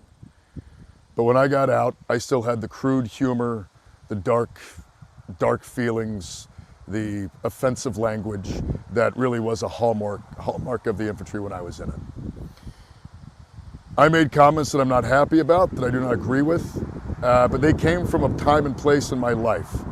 And as I watch, or as I read through the comments that were released, I can see myself changing. My language gets less crude, my thoughts and my feelings get a lot less kind of rough around the edges. I do get almost more disillusioned though, and it's important to know that this was a time in my life where I was struggling deeply. I got out of the Army in 2012. I had PTSD. I had depression. I had all of the things that come with serving in a war, in 2 wars, that I eventually began to not believe in at all. It left me feeling very unmoored. It left me feeling very disillusioned, very alienated, and very isolated. And I think like a lot of people, I went on the internet to post stupid things and get in fights and find some form of community in some way, some outlet for my feelings, for my rage, for my isolation. You're muted. Sorry. That goes on for a few more minutes. We don't have to listen to the whole thing. The upshot is he essentially says, yeah, he was basically a bitter, angry online asshole until he found community, moving back home to Maine, opening a business, and then deciding to, pursue office. So that is his story. When I drank 20 shots of tequila, I didn't blame my sergeant for using me as a receptacle. Yeah, exactly, yeah. So Ro Khanna comes out and says, let's be clear. The DSCC leaked this to try and destroy Platner the day their hand-picked candidate entered the race. That's the Democratic Senatorial Campaign Committee. I respect Platner's journey and the man he is today. I reject the politics of personal destruction. I stand by my endorsement. I won't cower to the establishment. And what does he mean by that? Well, 3 days prior to these reports about these Reddit posts coming out, Janet Mills entered the race at the behest of Chuck Schumer and the DSCC. So this is quite obviously a coordinated Oppo Research dump. And if it couldn't be more obvious, here's Chuck Schumer just 2 days ago, amidst all of these leaks, essentially offering his endorsement to Janet Mills, the incumbent 77-year-old governor. Maine at the top, there's obviously an important Senate race happening there. Are you supporting Governor Janet Mills in the primary, and do you consider Graham Platner's recently unearthed comments disqualifying? Look, I'll let the people of Maine decide the second. We think that Janet Mills is the best candidate to retire Susan Collins. She's a tested and also to retire in the governor, next 2 years because she's elderly. Yeah, yeah, exactly. 2-term governor, and the people of Maine have an enormous amount of affection and respect for her. Yes. All right. So he is referring not only to the comments, but of course, we also have here video shows Graham Platner with troubling tattoo that appears to be a Nazi symbol. That's right. That's right. So here he is dancing around and singing drunkenly with this apparent Nazi tattoo on him.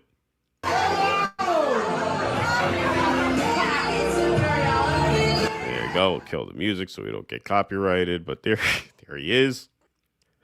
I think this is at his sister-in-law's wedding, which makes sense. Having a grand old time. Tattoo. Kind of price guy. Oh, he just won over all the ladies in Maine. Yeah, exactly. Yeah. Yeah.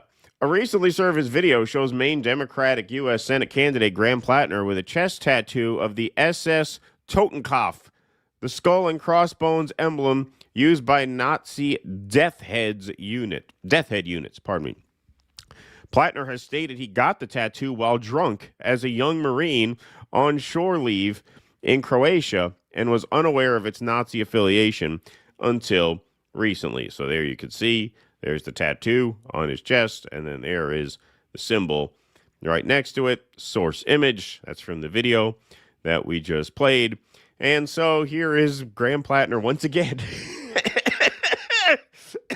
outside in a sweatshirt having to clean this up.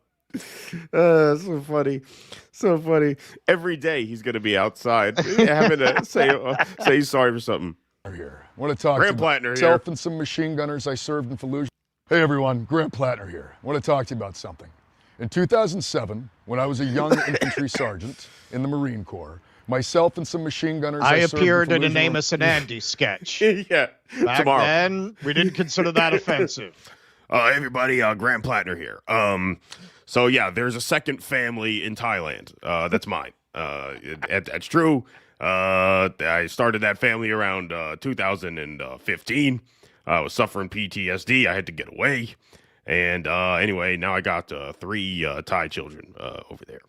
I want to apologize to any Croatian women who might have gotten the clap from me. Yeah.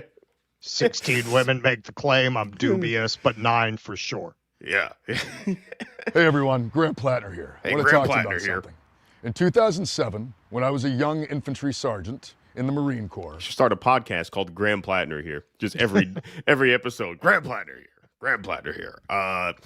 So yeah, it is true. Me and my buddies used to every Thursday night get wasted and drive in our pickup truck around the high school track. And one night there's a guy there he was wearing dark clothes at night. Let's just say it was very hard to see. And he's no longer with us, and I'm very sorry about that. But we're going to move forward. And we're past the statute of limitations because the great state of Maine, vehicular manslaughter has an 18-month window for prosecution. Yeah. Machine gunners I served in Fallujah and Ramadi with were on our 3rd deployment. We were in a naval vessel and we pulled in for a Liberty port in Split, Croatia. We went ashore to do the thing that young Marines do, which tends to be carousing and sometimes getting tattoos. We wanted to get something that represented our jobs, our service, fighting in Fallujah and Ramadi as machine gunners. We went ashore, we found a tattoo parlor after a fair amount of heavy carousing, and we found a tattoo on the wall, a piece of flash that looked like a terrifying skull and crossbones. We thought it looked cool, and so we got it. And we were shit-faced. I have had this tattoo for the last 18 years. I re-enlisted into the United States Army with this tattoo, where I was screened for hate and gang-related tattoos. I worked for the State Department as a contractor, where I got a full physical, which included screening my tattoos. I've gone through life with this thing, taking my shirt off, having photographs taken, videos taken. I've been very, very open in my life with the fact I had a skull and crossbones on my chest, because that's what I thought it was. It's come to my attention that it has a stark resemblance to a symbol that is used by neo-Nazis. And I want to say that was not the intent at all. And the idea that I've been going around with something like that utterly horrifies me. I know that symbols like this can be incredibly damaging to people, and the idea that I've had it all these years and it could have been read like that is incredibly troubling. I kept wondering, why am I getting these blonde-haired, blue-eyed smoke shows throwing themselves at me every time I go to the beach? I don't understand it. I mean, I'm a good-looking guy, but not that good-looking. And now I know why. Now I know why. You know, it did occur to me, this is kind of strange. It's kind of strange. All these Germanic-looking women are just glued to me. Yeah. So now I have. Now I know. I have covered it over with 2 lightning bolts that resemble S's for Social Security. I was told they're Harry Potter Social symbols. Security. My children are big Harry Potter fans. They said, get those 2 lightning bolts. So, problem solved. You could call me the politician who lived. Yeah. Right. I have lived a life dedicated to anti-fascism, anti-racism, and anti-Nazism. I think that racism and anti-Semitism are a long scourge on our society and a long scourge on our politics, and I think it has no place in our world. For that reason, I have gone and gotten it covered up. There it is. Last night, I went to a tattoo parlor, and I got this to cover up the skull and crossbones. Now it's a turtle. What is it? You happy now, you queers? Now it's a turtle. Now it's not a Nazi symbol anymore. Whatever it is, some kind of sea creature. I got it covered up and taken care of. And by the way, while my shirt is pulled up and my underwear is showing, this has got a message for Chuck Schumer. While I was at the tattoo parlor last night, I had Free Palestine tattooed on my cock. And why don't you come up here and suck it, you blackballing piece of shit? Why don't you lean me up against the wall of this shed and blow me like a schoolgirl at summer camp? How's that? How's that? You happy now? I got the tattoo. I apologize for my Reddit post. Now leave me the fuck alone. Next day, he has to apologize. Graham Platner here. Yesterday, I made some comments about the Senate Minority Leader that were ill-advised. I've been told can never talk like that about another Democrat, only about Republicans. So, with that being said, here's a message from my opponent, Susan Collins. I got the Free Palestine tattooed on my cock. Why don't you come up here and suck it out of me? You ghost face, 1 foot in the grave looking whore. Why don't you come up here? I'm waiting for you. I'm local, babe. Come get me. All right, the next day, can't do. Okay, next day, he makes another video. Hey, Graham Platner here. Been advised by my staff to just kind of lay off the dick-sucking remarks altogether. When I look back at yesterday and the day before yesterday, that's not a man I recognize. That was a different person. That was a different person. I did. Graham Platner here. I did not know that this particular tattoo represents an invitation to the Senate cloakroom glory hole. I do not want to attract that type of attention, so I will be covering this one over. We are consulting this time with experts on what exactly to cover it with. Every day of his campaign, he has to go outside in a sweatshirt and give a 5-minute mea culpa about the thing he said the day before. That's his new campaign strategy. Wow.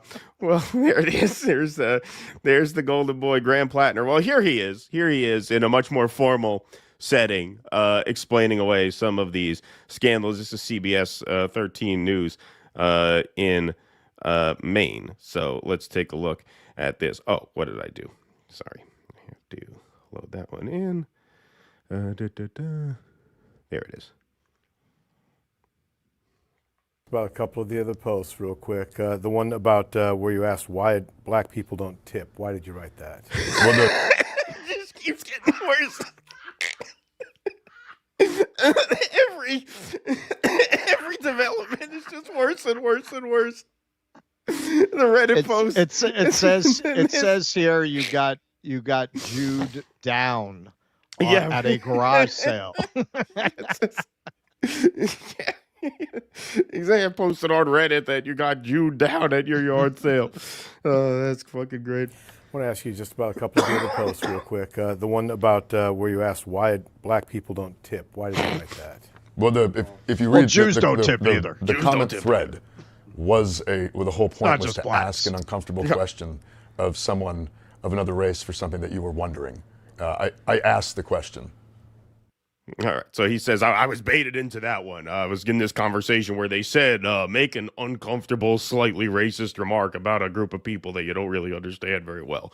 So I did it. So I played along. When this initially came to me, I did not take this seriously because I have never remotely thought of this in that context. I've had this thing for 20 years and nobody's ever brought it up. Did you notice the similarity after it was pointed out? Of course. No, after it was pointed out, I mean, it was noted. But I will just say that it's a skull and crossbones. It has a similarity to like lots of skull and crossbones. And skull and crossbones motifs, again, super popular amongst military units, both American and foreign. They're all over the world. I never once thought about it in that context. And the moment it was pointed out to me, I have gotten it covered up because I have been an avowed anti-Nazi since I was a kid. I grew up listening to Dead Kennedys and the Dropkick Murphys. I grew up as like a young punk rock kid. I hate anti-Semitism.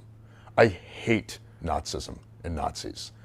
I'm a avowed opponent of fascism. I've got, by the way, 13 You mean an years of Reddit anti-fascist? comments that can attest to that. You're an anti-fascist? Is that what you're saying? That's my story. That's my story. I mean, look, I gotta say, man, and that's the first thing I thought when I saw the tattoo. That's like a cliche military guy. Oh, yeah. No, death we are kind of a tattoo. Like, why would you think that unless you know that? Unless you know, like, yeah, no, I don't. I obviously take him at his word that he did not know that was a Nazi tattoo. I mean, that makes sense. So here he answers a question about whether or not Republicans are going to use this against him should he be the nominee. I was going to ask about that. What do you think about Senate Republicans using all of these posts to their advantage to try and discredit your campaign? I think it's going to fall flat. I think they're going to run attack ads, but they're going to call me a communist no matter what. They called Hillary Clinton a communist. They call anyone who ever advocates for any sort of beneficial programs for working people a communist or a socialist. That's what they say. And I am absolutely pushing for beneficial programs for working people. I mean, that is the core of my platform. That is why I'm in this race. So, that's what they're going to do. Sorry. That is what they are going to do. And it's going to be an attack ad, and it's going to be an attack ad that they were going to make anyways. Can you talk about the conversation you had with your political director when she resigned? She didn't have one. She sent me a text that said I resigned. I have the text. Were you surprised? No, I was not surprised. Okay. It had been disconnected from this. It had been she was not a good fit. She was a stupid bitch anyway. I fucking hated her guts. And then this happened, and that was the end of that. Okay. Graham Platner here. Yesterday, I made some ill-advised comments about my former political director. Keeps.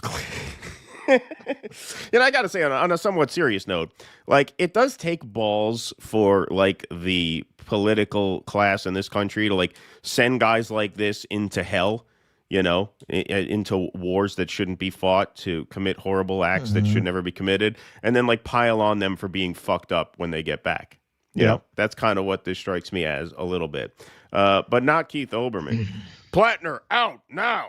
No Nazi tattoos. This is not complicated. Good boy that Keith Olbermann is. He's trying to force him out over this.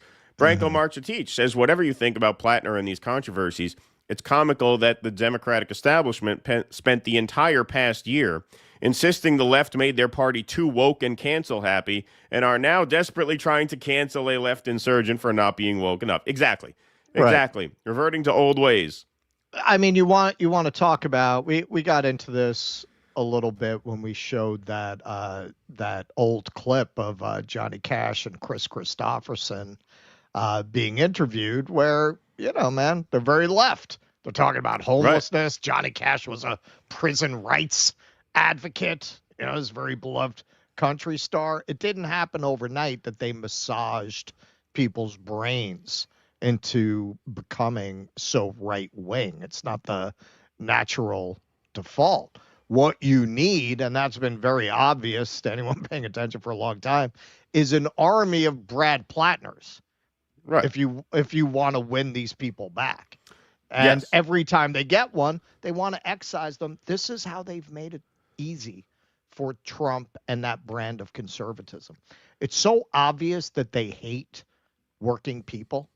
They could not be more obvious that culturally they are deeply uncomfortable. Look, Donald Trump, born with a fucking silver spoon in his mouth, shits in a gold toilet, was able to credibly work at a McDonald's and not look uncomfortable. Right. Tell me one Democrat you think could do that without it being cringe. Exactly. Well, without this guy looking very uncomfortable.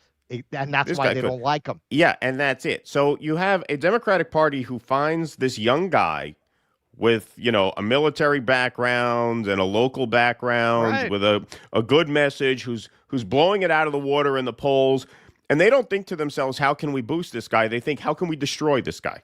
Yep. That is what they think to themselves. And then people wonder. And then they want to have a no King's March. Yeah, and then they want to have a no King's March. Exactly. So Batya Ungar Sargon says, a tent big enough for Nazi tattoos, but not pro-Israel Zionists. The progressive left, 2025. So Manu Raju reports that Bernie Sanders just told us he's still standing behind Graham Platner as his campaign is dogged by controversy in the Maine Senate race. I think Manu Raju works for Axios because Bernie just sat them for an interview with them. I personally think he's an excellent candidate. I'm going to support him and look forward to him becoming the next senator in the state of Maine, he said. Wow, Bernie showing signs of testicles there. That's new. It's not a question of if you're a Nazi or not a Nazi. Are you a Nazi that supports healthcare? Yeah. Right. Or are you a Nazi that supports the oligarchs? Yeah, exactly. Yeah. So Batya jumps on that. Bernie Sanders stands by Platner after Nazi tattoo was exposed, while the White House ditches Ingrassia after his racist text message were exposed. So, yeah, there was a White House appointee who basically said that all of the holidays celebrating black people should be done away with. Like no more Martin Luther King Day or no more Juneteenth. And I guess his nomination was pulled. So she goes on to make the argument vehemently that Donald Trump is not a racist. Here she is just a couple days ago trying to shut down this black guy who says Donald Trump has a history of racism. Firstly and immediately and without hesitation condemn this disgusting Donald writing. Trump has a history of racism himself. No, that's not true. Are you kidding me? Sorry, Donald Trump that's not started his true. career with racism. In the 1970s, he was sued for housing discrimination. In 1989, he was a part of he was led the lynch mob against the Central Park Five. In the 1990s, he was sued by casino workers for racial discrimination. He led a 5.5-year campaign against Barack Obama for. Yeah, he goes on and on and on. And look, you could make the argument pretty fairly that Donald Trump's racism has caused less real world harm than the racism of people like Joe Biden, right? Bill Clinton. You can make that argument. But are you going to go on TV and try and say, no, he does not have a history of that is just an absurd comment. It's an absurd comment. But that's Batya Ungar Sargon in true pick-me fashion, as usual. She laid back on the Nancy Sinatra 1967 eye makeup, I say. Yeah, right, exactly. She's going a little more subtle. Somebody must have said something. All right, so all this happens. So Graham Platner's crushing it in the polls. Schumer recruits Janet Mills, the pro-Israel establishment incumbent governor, to run against him. There are clearly coordinated Oppo Research dumps that come out in order to crush him. And just as that Oppo Research was coming out, there was a poll funded by the University of New Hampshire. But guess what? The results were not what Chuck Schumer and the Democratic leadership must have expected. Maine Senate Democratic primary, Graham Platner, 58, Janet Mills, 24. And then you got a couple of also-rans. This was taken between the 16th of October and the 21st. The first of these Oppo Research dumps came out on the 17th, which means 5 out of the 6 days that these cover are post-smear job, more or less. And look at that. Look at that. Made pretty much no impact whatsoever. The fact that the incumbent governor is losing by 34 points in a primary to this guy who, is a bit of a Meshuggah, I'll admit. That says something. That says something, that this did not work. Rebecca Katz says, in other words, they were in the field as all the Oppo hit. Mainers have Graham for Maine's back because they know he has theirs. I like this one. They're calling it the Totenkopf bomb. Winning by 34 points. I don't understand these political strategists. You really thought you were going to hurt a guy with a Nazi tattoo in the whitest state in the country? Yeah. What were you thinking? In the Trump era, no less. Exactly. Yeah. But here is a fascinating breakdown of the poll. So Hidehiro Anto breaks down these sort of crosstabs within the poll, where you see Mills versus Platner by political ideology. So socialists go for Platner 81-7, no surprise. Progressives go for Platner 73-13, no big surprise there. Here's where it gets interesting. Liberals went for Mills 44-40, but look at moderates. Moderates went for Platner by 29. And this is what the Democratic Party as an institution refuses to understand, which is that left-wing populists who they like to brand socialists and therefore out of bounds, they will do much better with moderate voters than the kind of PMC talking doctrinaire liberals do. Even though these left populists are to the left of the liberals, and you would think, well, if moderates are to the right of liberals, then they're going to gravitate to the liberals, but they don't. We saw this over and over again in the 2016 primary, where you have Bernie Sanders winning in states like West Virginia and Wyoming. West Virginia and Wyoming are not hotbeds of democratic socialism, to put it mildly, but people there respond to Bernie's working class signaling and centering of working class issues in ways that they don't respond to platitudinous PMC gobbledygook like stronger together and love Trump's hate. And so this is a lesson that the Democrats refuse to learn, and they do it on purpose. They do it on purpose. They want to pretend that the moderates are going to gravitate toward the liberals, when you can see in this case, even though Platner's program is far to the left of Mills, he's much more popular amongst moderates than she is, because his way of communicating connects with them in ways that establishment libs don't. And that is the lesson of the 2016 primary. That's the lesson of this whole political moment that we're in. And it's the lesson that Democrats refuse to learn on purpose because it would blow up their whole grift. It would derail their whole gravy train. They must insist that no, liberals are best positioned to win moderates. When you look at the numbers here, that is not true. And it's been untrue for many years. And you've seen defeat after defeat after defeat and missed opportunity after missed opportunity by Democrats because of a refusal to learn that lesson. Don't forget, in 2018, you had a blue wave year. Susan Collins cruised to re-election that year. They should have beat her 6 years ago. They didn't. And this is why. And they have a chance to beat her now, and they're trying to derail the guy who can because of, 12-year-old Reddit posts when the guy just got back from a war zone. Well, remember, as we've seen time and time again, it's not a political party. And a lot of writing has been done about how it got that way. It's not a political party with political aims and political objectives.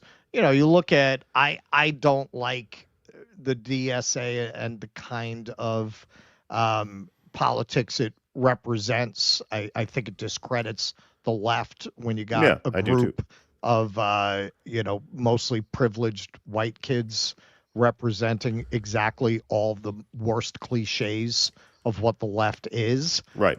However, it is a political organization with a political program. Man, they really want to fund out-of-town trans surgeries in New York. Like, pretty soon they're going to. And pretty soon they're going to. They really mean that.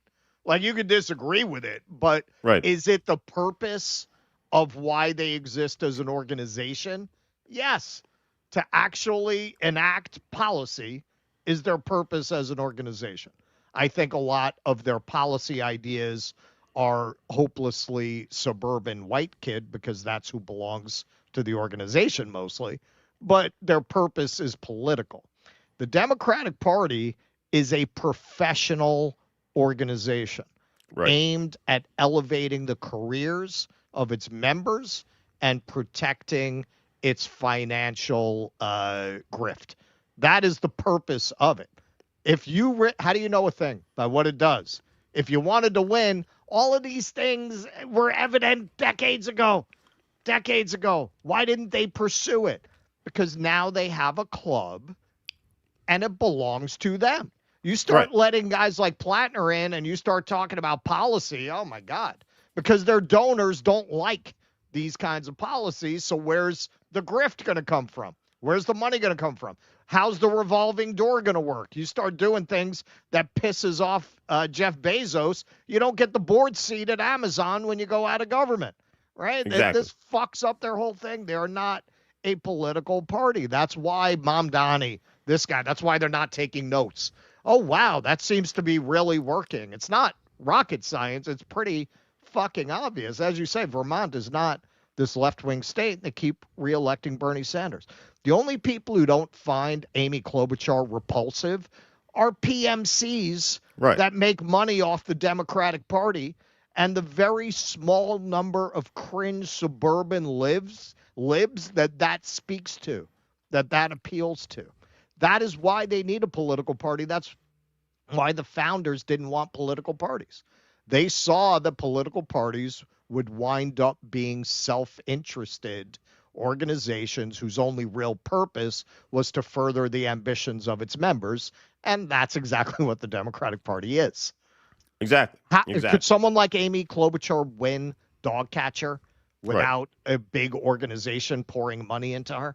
Could most of these Democrats win in a fair system where you didn't have this organization screening out everyone that people might like and giving them no other options than whatever unappealing ghoul they stand for election, who's running against a guy who thinks there's legitimate and illegitimate rape? So fuck it, they'll vote for him. Right. Exactly. And to just put a button on this segment, Graham Platner finally put out a video where he wasn't apologizing for something. So he apparently had a town hall last night. It was very well attended, despite these attempts to derail his campaign. So here he is fielding a comment from the audience about all of this brouhaha. Articles from mainstream media. I've seen articles from mainstream media or legacy media where they haven't talked about you before at all, but now, I don't want to make a connection, but after Janet Mills started running, and it's kind of been, without saying, I feel like I don't need to say anything. Everyone knows what I mean, but your thoughts? I'm not going to minimize what has come out. I am not today who I always have been. I used to hold different opinions. I used to use different language. I said things and believed things that today I find abhorrent. I also grew. I met new people. I learned of other people's experiences. I realized that my experiences were my own, and they colored my opinions and where I was. And that the more open I could be to listening to other people's stories, the more open I was willing to be to extend compassion and empathy to others, the more I realized that many of those stories and beliefs that I had were wrong. And I changed them. And it was through that journey that I became who I am today. And I will say this, I am ashamed of things I once said, but I am not ashamed of who I am today. The establishment is spooked.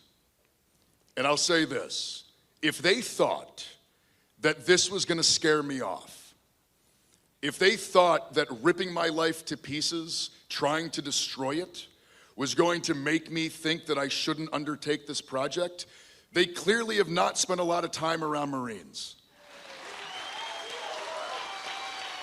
Yeah, they're not going to beat this guy.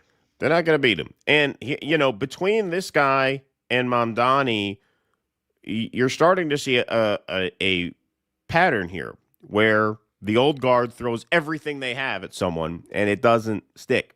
It doesn't stick. I think a lot of that has to do with the fact that Biden fucked them over, lying to people, saying he was good to go. Liberals swallowed that and regurgitated that, and then they got so much egg on their face during that debate meltdown and everything that happened since, culminating in, of course, a second Trump victory. I just think a lot of them have been broken to the point where they are not as subservient to leadership as they once would be. 4 years ago, if this came out and it was clear to everybody that Chuck Schumer and the bosses of the party say, no, not Platner, Mills, you would have had a mass exodus from the Platner campaign into Mills' campaign. Given how things have unfolded in these past couple of years, and I admit, I never thought this would happen. I never thought the Democratic base would exercise this kind of, autonomy and independence. But this is why the Mamdani win was so significant, because it signaled that, no, actually, there is kind of a Tea Party moment happening where the voters are not just going to follow marching orders from leadership anymore. You saw that in New York. You're seeing that here, where as these Oppo Research dumps are at their most powerful, which is 2 or 3 days into the news cycle, he's still blowing her out by 34 points. Yeah, well, this is the thing.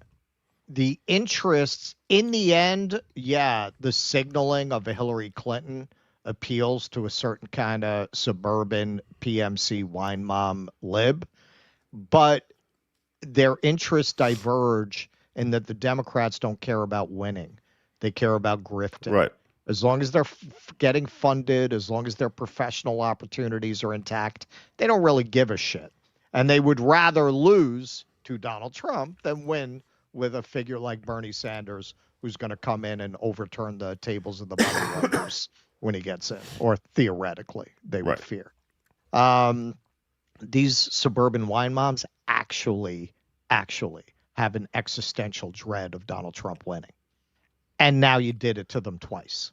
Right. That's why you're getting some independence from leadership, because in the end, their interests are not aligned in ways those wine moms never understood and still don't completely understand. But when I interviewed that old lady at No Kings, she was, I promise you, she was a Hillbot in 2016.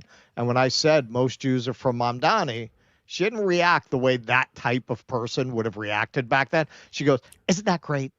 Right. Yeah, isn't that great? Yeah. Isn't that great? Yeah, that's funny. Yeah, no, but you're right.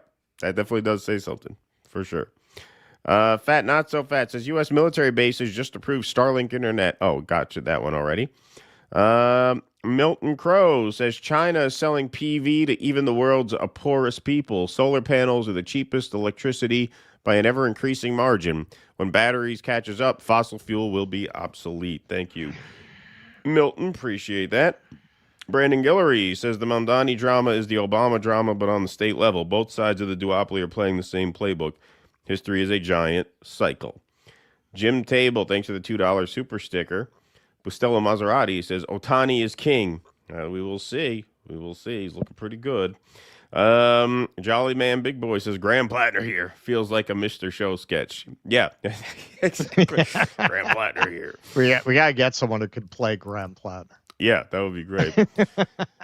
Sparky says, as a Mainer, always worth noting, Maine hates changing senators, so the people pushing for this guy claiming he might be good or might not are playing with a decades-long problem if he wins. Well, that's the thing. They're not playing with a decades-long problem if Janet Mills wins, and she's not going to be senator for decades either way. She would take office at 79. Right. She's lucky if she finishes one term. Right.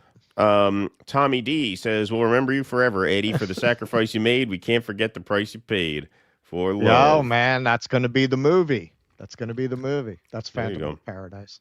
Yeah, I figured that at this point. If I was a Columbia University student, I wouldn't get into any watercrafts in large bottles of water. Yeah, exactly. Good one, Yo Shush. The next NYC mayoral contest will be a wall fucking contest. My money is on the Eye of the Tiger guy. Thank you for that. Let's see. Chrysler says, check out Anti-Zionist American PAC started by Dr. Rechtenwald. Please check out our mission and support. We have endorsed Jose Vega and Aaron Baker, who lost checkmark after endorsement.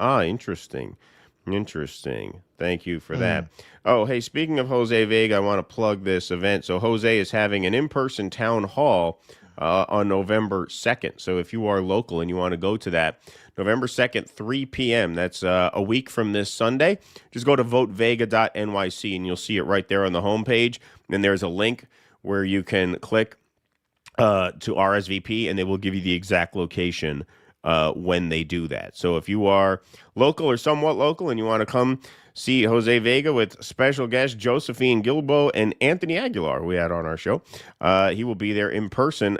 So go there Sunday, September 2nd, 3 p.m. Go to votevega.nyc to check it out. All right, we'll plug that again as the date approaches. I thought it was this Sunday, so I'm like, oh, shit, did I fuck up? But no, we have a little bit more time. We got to plug the tour for the last time. Yes. Later on. Okay. Eric Cousseau, we had an SSG back in 86 who would get newbies arriving to our unit in Germany, wasted, then graped them. He was sent to Leavenworth. Oh, boy. The left side is normal religious stuff. Was it Platner? Yeah, right. Yeah. The right side is a bit different. Google the prophetic pillars of St. John the Divine Cathedral in NYC. I guess it fits with St. John and the Apocalypse. Okay, interesting. All right. I'll have to look into that. That sounds interesting. I never heard about that. Stoop Sign says, I, for one, am worried about the safety of the oysters. Oyster farmer, more like oyster groomer. Just wants to tickle their pink little pearls. There you go. Should give that to the Democrats. They'll take it. Goo 81, if Graham Platner had all these issues while with the Marines, USA should question the culture of their military. Exactly, Goo 81. Appreciate that. Well, all militaries are. Yeah, you've gotta desocialize people into killing other people. Right. And part of that tends to be an embrace of taboo language and culture. That's part of the programming to get you to kill. Exactly. All right. Let's move right on along here. All right. So, cha-ching. We call this segment cha-ching. This is the cha-ching segment from the debate. So, Mamdani, he cocked his fist back and boom. If Cuomo had not already been down for the count, he sure as hell is after this.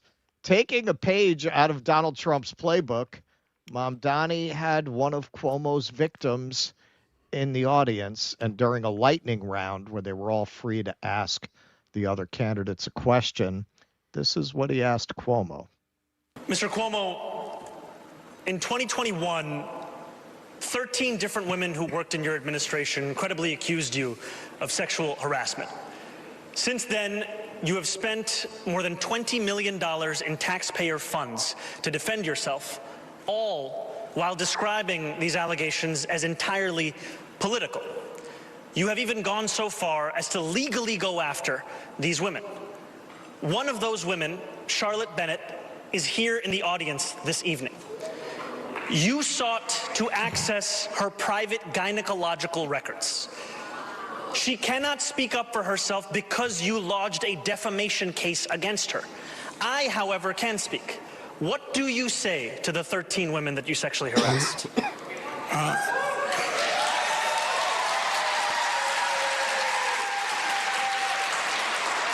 Audience was shocked he brought that up. If you want to be in government, then you have to be serious and mature.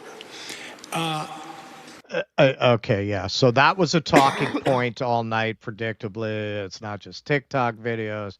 You're inexperienced. Yeah, So you could tell he was cold cocked there, man. Like he was not sure how to respond for a second. So he falls back to the talking point.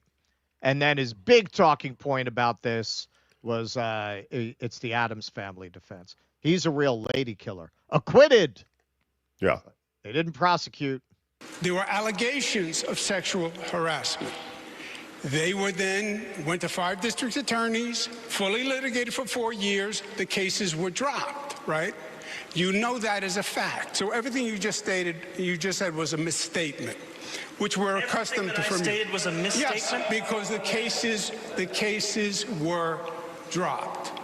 That's what happened.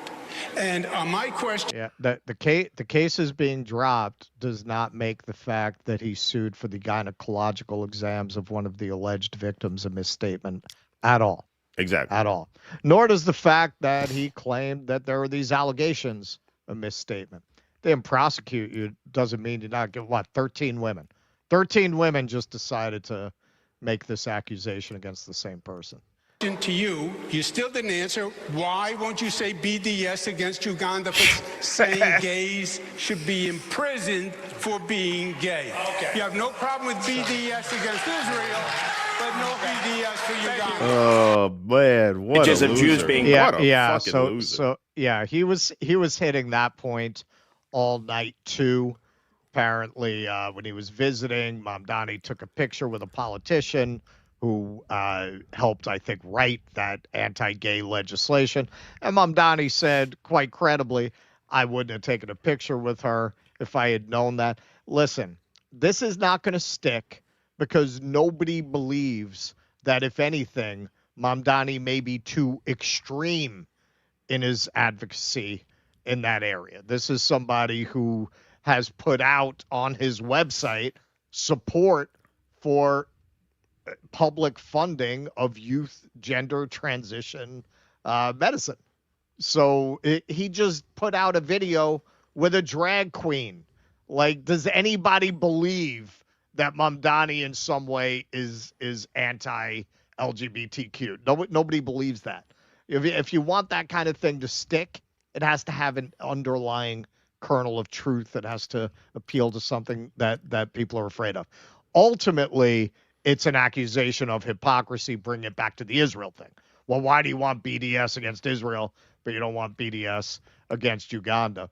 If you're gonna get into BDS on every country with policies that you don't agree with, you'd have to BDS most of the world. There is a difference between committing a genocide in broad daylight and having laws in that area that we don't agree with, as those laws are terrible. Of course, people shouldn't be going to jail for their sexuality, but to even suggest it's comparable is another level of Zionist derangement.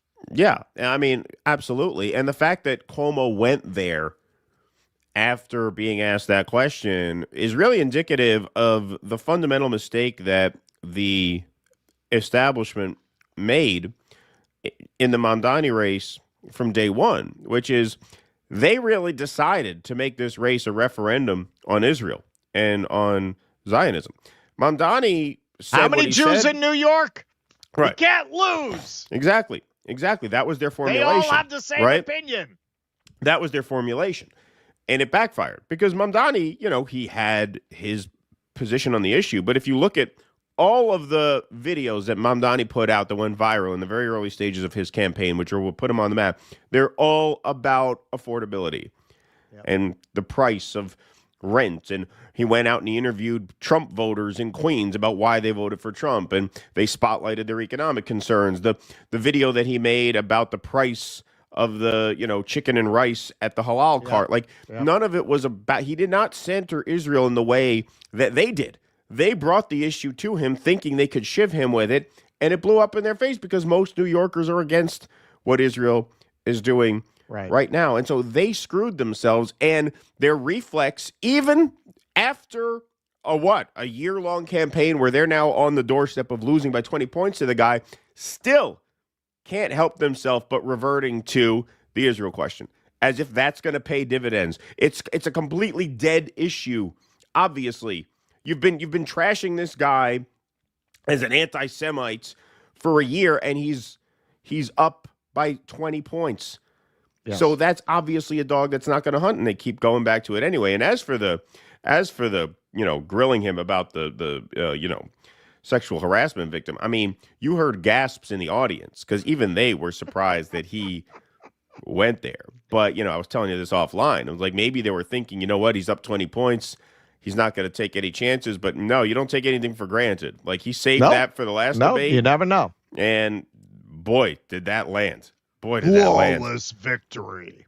Yeah. Well, this is, and I've said this throughout.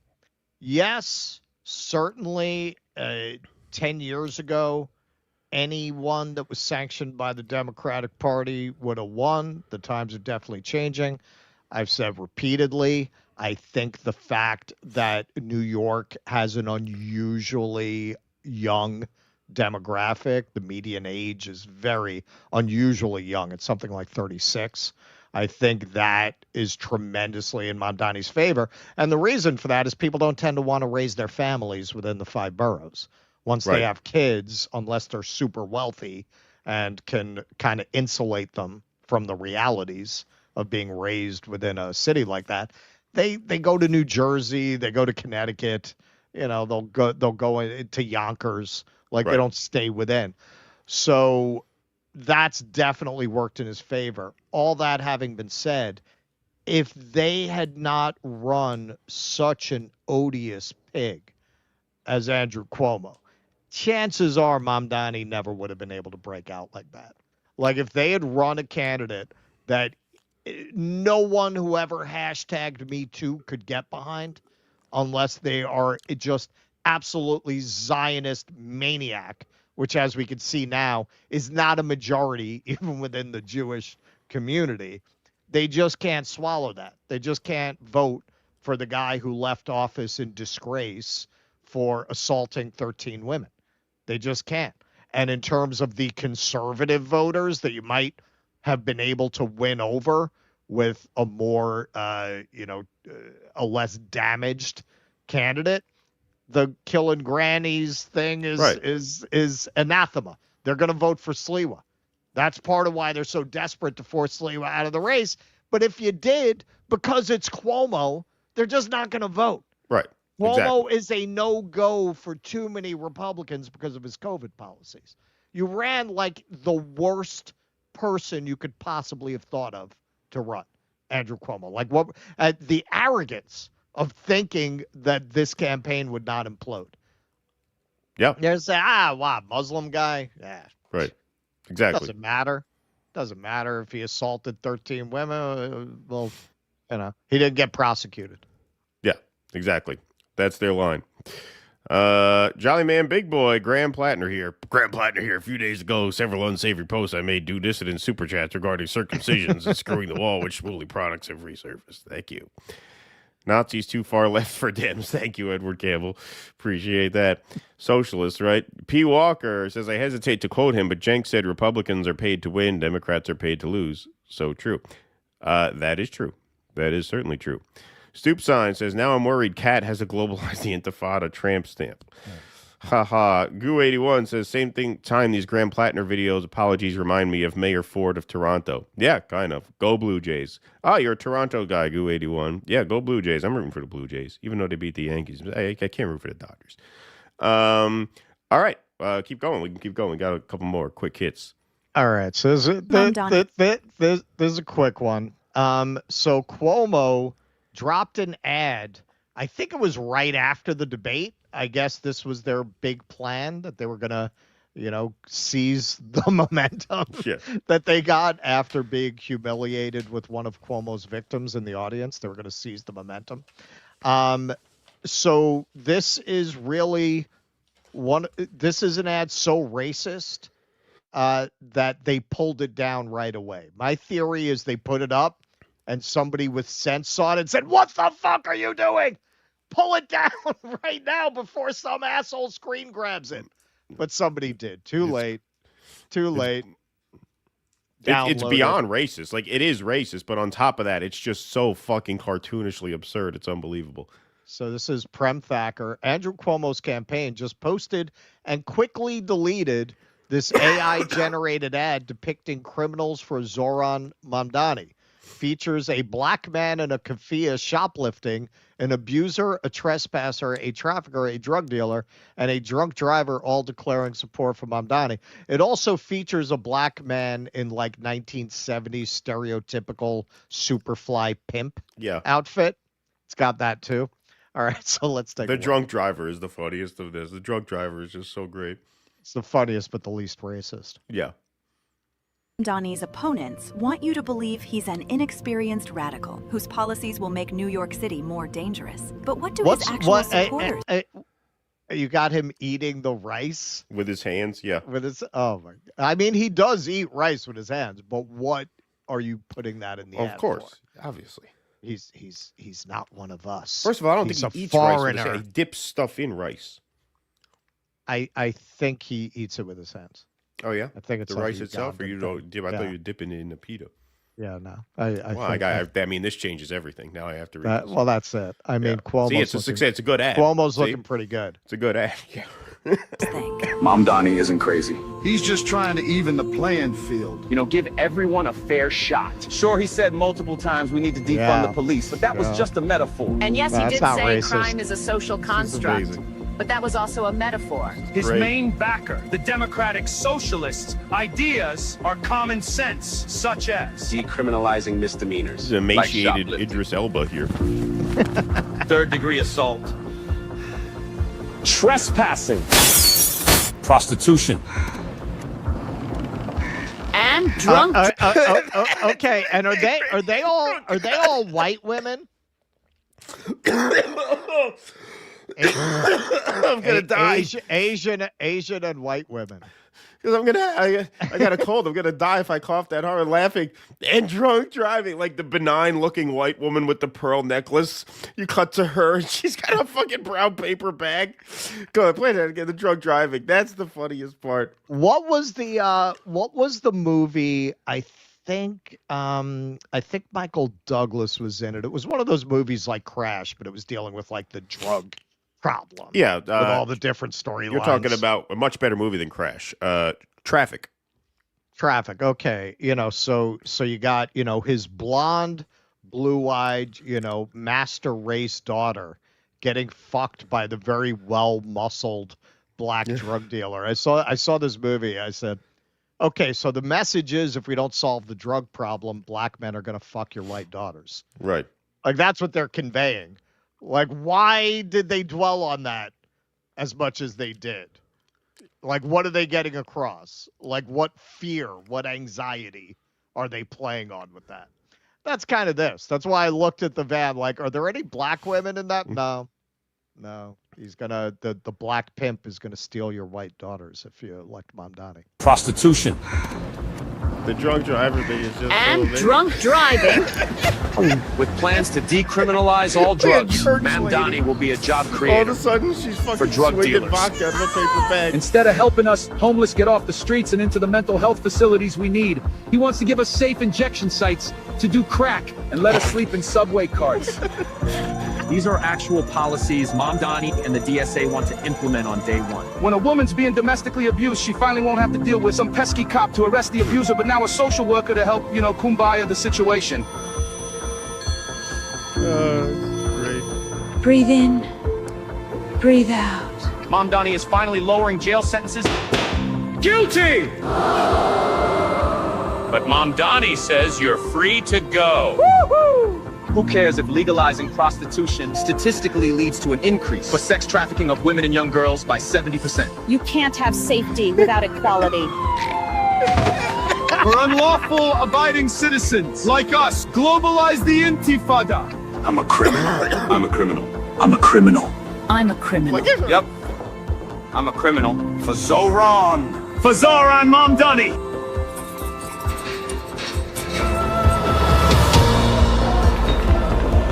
I didn't have a real job until I was 30, driver. but That's sure, give me the amazing. keys to the city. What's the worst that can happen?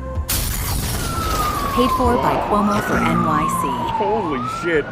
That is the most bonkers ad of all time. I don't think there's been a crazier political ad ever. Maybe not. Yeah, man. And it really shows you in the end, they love to go up there and virtue signal about their post-racism, but they're fucking deeply racist. Oh my God. Like, it's amazing how under pressure they just reverted right to that. Like, nobody said, yeah, I think the black pimp in the Superfly Dolomite gear with the cane, maybe too much. Like, somebody made a choice to make the women in that van portrayed as abused prostitutes, white and Asian women, rather than to be. That's a choice. When there's no way that you generate something like that without thinking through what you're asking for. No, you don't have to ask Grok twice. Well, now they lobotomized Mecha Hitler, so you might have to ask it 3 times now. It just shows you where that campaign is at, where it's coming from, and it's a big part of why they're losing. Now, we'll get into this in the Bill Ackman segment, but part of what has been amazing to me as a New Yorker, and it's part of why Mamdani is winning, the main part of why he's winning. These people talk like they're doing a good job. They talk like, oh, what's the worst that could happen? Well, the reason people don't fear that is because you fucked the average New Yorker so badly with 30 years of neoliberalism that's not scaring people. Right. They're like, well, I already can't afford to live here anymore. Like, whatever, man. If it gets worse, I'll leave. I'd have to leave under what you would do anyway. Right. Exactly. All right. Why don't we go straight into, we got a few more super chats here. Dimitri Mugyanis says, Got homemade tattoo of a cross on my forehead. My buddy was drunk when he did it. It's a little crooked, hard time getting a job. I sympathize. Thank you, Dimitri. The Epstein Memorial Ballroom. There we go. Yes, indeed. Wear Skill says Graham Platner here. I apologize profusely for my Ukrainian solidarity tattoos. Yes, indeed. All right, let's plug your tour, Russell, while we're paused here. So go ahead, start your piece. I'll bring it up on the screen here. Okay, so we still have, last I saw, we had 6 tickets left for Weird New York this Saturday. This is my kind of Halloween season tour, but it is not Ghost. I take you to the site that they consider the most haunted house in New York, and I will tell you what the legend is, but then I'll also tell you what the underlying realities are, because there was one of the most vicious and famous murders in the history of New York actually was committed in that house. So that's really the focus of the tour, getting into real horrors and real New York City history. We go to one of the MK Ultra sites where they used to experiment on unsuspecting people in the Village, the site of a Weather Underground bombing, the last residence of the victims of the Groovy murders, which were very, very horrifying to people at the time. It's one of those murders they wrote a lot of think pieces about back then, but it's largely forgotten now. So that's the kind of evening that we're looking at. So last chance to join me before I'm off to the Asian continent. This Saturday, you're muted. This Saturday, October 25th, 7 to 9. That's right. DueDissidents.com/tour for tickets. DueDissidents.com/tour. And if you are not in town, you can stream it virtually. Yes, we are going to be live streaming the tours for our paid members. So you can go to DueDissidents.com/Patreon/Substack or /locals, and that gets you access to the live stream version of Russ's New York walking tour. We're also going to be doing Phantom of the Paradise Film Club nights within a week because we're coming up on Halloween. You also get one post-game stream per month, which we're going to do within the next week as well. So a lot of member content coming up. This is a good week to sign up. DueDissidents.com/Patreon. Membership starts at just $5 a month. Our members are, of course, the backbone of the show. We could not do any of this without you guys. Not only do you get your name up in lights here on the show scroll, you will get an end credit in our upcoming Uhuru documentary. Our patrons are credited in our films as well. So thank you all very much for your support. Eric Rousseau says, Graham Platner here. I've been told I got a Mitch McConnell turtle face tattoo on my chest and we'll cover it up again. Yes. $1 Million Trooper says, I look forward to Graham Platner explaining away videos he starred in as a young Marine-produced Dink Flamingo. Look him up. Is that true? That would be funny. Graham Platner here. Graham Platner with you once again. Graham Platner with you once again. Yes, that is in fact my backside in that video. I am not that man today. I look back on him and I see someone that does not resemble me. Feroz Queen says, Graham Platner here. I would like to address some comments I made about dead Kennedys. I would also like to say that may have been in Dallas that day, and I did have my rifle. Yes. Yeah, it's a new thing. Graham Platner here.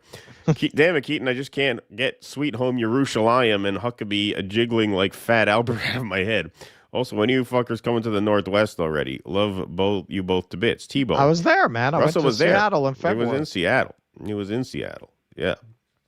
Dollars to Donut says, are you poster? Every one of these shit libs bitching and moaning about a tattoo bought years ago in obvious ignorance are balls deep for Azov corporate Nazism in Europe right now. Effing Quislings. Yeah, it's funny, right. I meant to include that. I didn't. There was just so much of that segment was long as it was. But, yeah, Max made a similar point that, the Democrats who were up in arms about this. Check out the tattoos on some of those Ukrainian fighters. I bet you'll find some tattoos. Jon Stewart handed one of them an award. Yeah, exactly. Feroz Queen says, hi, Keaton and Russ. Just wanted to ask. I missed the first hour of the show. Maybe you could consider, I don't know, sending an email or something to remind us on the day. Just a thought. What an R word. Don't beat yourself up, Feroz Queen. She's being self-deprecating because obviously we do send members emails every day in advance of the shows. But that's all right. Sometimes you miss it. That's why That's why it's on replay. That's what that's for. Okay. Let's see here. Ajafari. If he's upset that Uganda is anti-gay, should talk to the megachurch in Kansas City, always sending their missionaries. Documentary is God Save Uganda. Interesting. Thank you for that. Appreciate it. All right, we'll move right on along. Go ahead. All right. Well, which one? How do you have it? Well, what do you want to do? I got Emily and I got Ackman. All right. Well, in that order, it's fine. Okay. All right. So Emily Austin, who was at the infamous Bill Ackman meeting with Charlie Kirk that Max Blumenthal has reported on, has launched a new Hot Girls for Cuomo site. Here she is. Today is a revolutionary day. The Emily Austin Show is officially launched with Andrew Cuomo joining as my first guest. In honor of this, I'm starting Hot Girls for Cuomo. You know, he'll talk to anyone. We could probably get him. I'm officially starting Hot Girls for Cuomo. So if you are a hot girl for Andrew Cuomo, I want to hear from you. But in fact, let's hear from Andrew himself. Enough of me. We're going to play this or that sports edition. Jets or Giants? Well, first remember, I was the governor, so I support all New York teams, but by We're going to get the real answer. By birth, Jets, because I was born in Queens. Okay. So it'd be the Jets. Knicks or Nets? The Knicks, but the Nets have Michael Porter, and that is really exciting. And I'm really cool. Welcome to New York, Michael. Rangers or Islanders? By birth, Islanders. Mets or Yankees? Gotta be Rangers. By That's birth, disqualifying. Mets. By birth. Because it's all regional, right? I'm from Queens. So it was Mets, Jets, Islanders. Yes. What's New York's best tourist attraction? Oh, you have to do the Empire State Building, and you have to do the Freedom Tower. The Holocaust Museum. Asshole or bonus hole? Yeah. So Matt here posts, honestly, I was skeptical, but they did a good job with the website. It includes the link, hotgirlsforcuomo.com. But, you know, this is reassuring. Israel is not paying for the best and the brightest because the best and the brightest won't come near that action because they know it's not going to age well and they want to have a career beyond like next year. This is what it takes you to. Report of investigation into allegations of sexual harassment by Governor Andrew M. Cuomo. So that's what you get if you put in Hot Girls for Cuomo because they forgot to do the most basic thing you would do before launching something like that. Buy up all the domains. You buy the domains. When I started this podcast 6 years ago, I bought the domain. I didn't have any. I had no reason to believe anyone would ever give a shit about this project enough to look up newdissidents.com, and I still bought the domain. And you were right. Yeah, no, I was right. I still bought the domain. I still bought it. You buy, and that's the most basic thing you do. Of course. But she didn't get around to that. So lovely person that she is, she responded to him.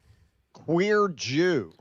I'm sure Mamdani loves you. These are such wonderful people. I always point this out, man, because most Zionists are liberals. They're libs. They're Democrats. So this is who you want to associate with? I thought you're such Juliana Margulies. Did you speak out about this? You talked about how you were marching with gays and they should be in solidarity with you now. Well, look at this. We showed this the other night when some of the flotilla members who were Jewish spoke about their treatment, and one of them made the point, you know, some people don't talk about it with Zionists, is they're deeply anti-Semitic. It's an anti-Semitic movement. They actually hate Jews. They only like you if you support Zionism. They don't actually care about Jews as a class. They hate you as a class if you don't go along with their bullshit. Exactly. Yeah. So he answered, yeah, we're cool. How's the $7,000? Well done, Matt. Well done. Gen X girl here, she's really been on this story of the $7,000 a post influencers. Israel influencer Emily Austin, who attended Netanyahu's foreign influence meeting and worked for Israel and ADL, has launched Hot Girls for Cuomo Sexual Predator Edition. Cuomo is a senior murdering sexual predator financed by 11 Zionist billionaires, including Bill Ackman. So let's see. His number one is actually Michael Bloomberg, 8.3 million. Now we'll see in the Ackman segment why that would be. Bill Ackman is actually number two. He's a pisher. He's only giving him $500,000. It's more than enough to buy him. You can buy this guy probably for $20 in a reach around. So yeah, that is a desperation move, and as desperation moves go, very incompetently done. This is, again, why are they losing? Because the people who represent them, part of the reason, the people who represent them are the worst people on earth. They are the worst, most cringe people on earth. Who would look at Emily Austin and say, oh yeah, no, I like her. You know, if she's endorsing him, he must be okay. The only people who are not repulsed by them are people who already agree with them. Yes. Well, and just like absolutely soullessly superficial people. And that's another characteristic that you notice amongst like Zionists, quite frankly. And quite frankly, that is the appeal of Israel to a lot of like non-fanatically religious Jews, is that it's this Western shopping mall in the Middle East. So isn't this amazing? Isn't this a triumph of commerce and commercialism and materialism? Right. That is the appeal of Israel to a lot of people who are not, hardcore, Zionists, sort of ideologically. Wow, that's why like tourists are like, wow, I couldn't believe it. I went to the Middle East and there's there's malls and there's escalators, as if those don't exist in other countries, but in their mind they don't. In their mind, it's this, sort of, Middle Ages dark desert land, and look at this, it's like an oasis of America, basically. Well, and I mean, what about exactly Kuwait? that. What about Qatar? All these places have that shit. Well, of course, right. I'm saying it's a bigoted way of looking at things, but this is who these people are, and that's why I think like that is why Israel uses sex as an advertising tool for the IDF. Like Emily Austin looks like one of those IDF girls who shakes her tits for the camera and aren't we sexy, right? Like she has the look of one of them. She has the same presentation as they do. And they're the same kind of person who attract the same kind of just very materialistic, shallow and superficial people, which is what it takes to think that a hot girls for Cuomo is a good idea. And also, like a lot of more casual known Zionists, for sexual assault. Exactly. How do you do that? Right. So you have the like materialism of the casual Zionist combined with the total lack of self-awareness of the Zionist, which is the guy has been accused of sexual harassment by 13 different women. Maybe hot girls for Cuomo isn't a good last-minute campaign pivot. Yeah, exactly. And I will just point out one more time, the fucking, these Third Reich looking Zionists are not doing anything to make the case that they are the Hebrews returned to their fucking land. Yeah, exactly. You know what's anti-Semitic? Being anti-Palestinian, because they're actually fucking Semites. They're Semites. Exactly. Nocturnal Human says the Joker with a van full of Harley Quinns likes Mamdani. There you go. Yes. Mamdani won't save you from the baseball furries or the Turnbull ACs, maybe from the orphans. Thank you, Eric Husso. Vienticus Prime says the craziest part of that is paid for by Cuomo for NYC. Yeah, you had an algorithm make it. Would you pay 50 cents? Yeah, exactly. It's AI. It's AI. It's just amazing. That is fucking amazing. That is one of the most, that's probably the craziest political ad I've ever seen. 5 out of the 7 hot girls for Cuomo were in the back of that van. Yeah, good one. That's good. That's a good one. I like that, Stoop Side. Nicely done. That was a good one. Nicely done. Graham Platner here says, Where's Skill? I apologize profusely for my Ukrainian solidarity tattoo. Thank you, Where's Skill? Got that one already. All right, we'll move right along. All right, so one more quick hit here, and then we got a couple more things to take care of. Okay, so Bill Ackman has been absolutely obsessed with defeating Mamdani, writing his 2,000-word screeds on X about why Mamdani has to be defeated. If you remember, Tucker Carlson, I think it was at TPUSA, mentioned that Bill Ackman is actually a pretty dumb mediocre guy. And if you look at his record as a financial advisor, he's done terribly. He's lost money for his clients in bull markets. You got to remember, these people are not rich because they're better than you. Most of them are rich because they're luckier than you, because they won the sperm lottery. Very few of them are actually rich on merit. And this is a case in point. So he shares this article, worth a read on the TikTok algorithm tipping the scales in the NYC mayoral election.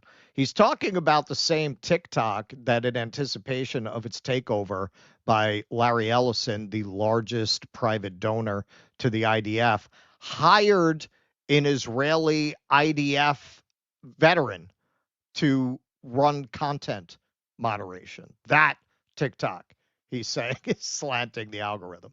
All right, so let's see what they say.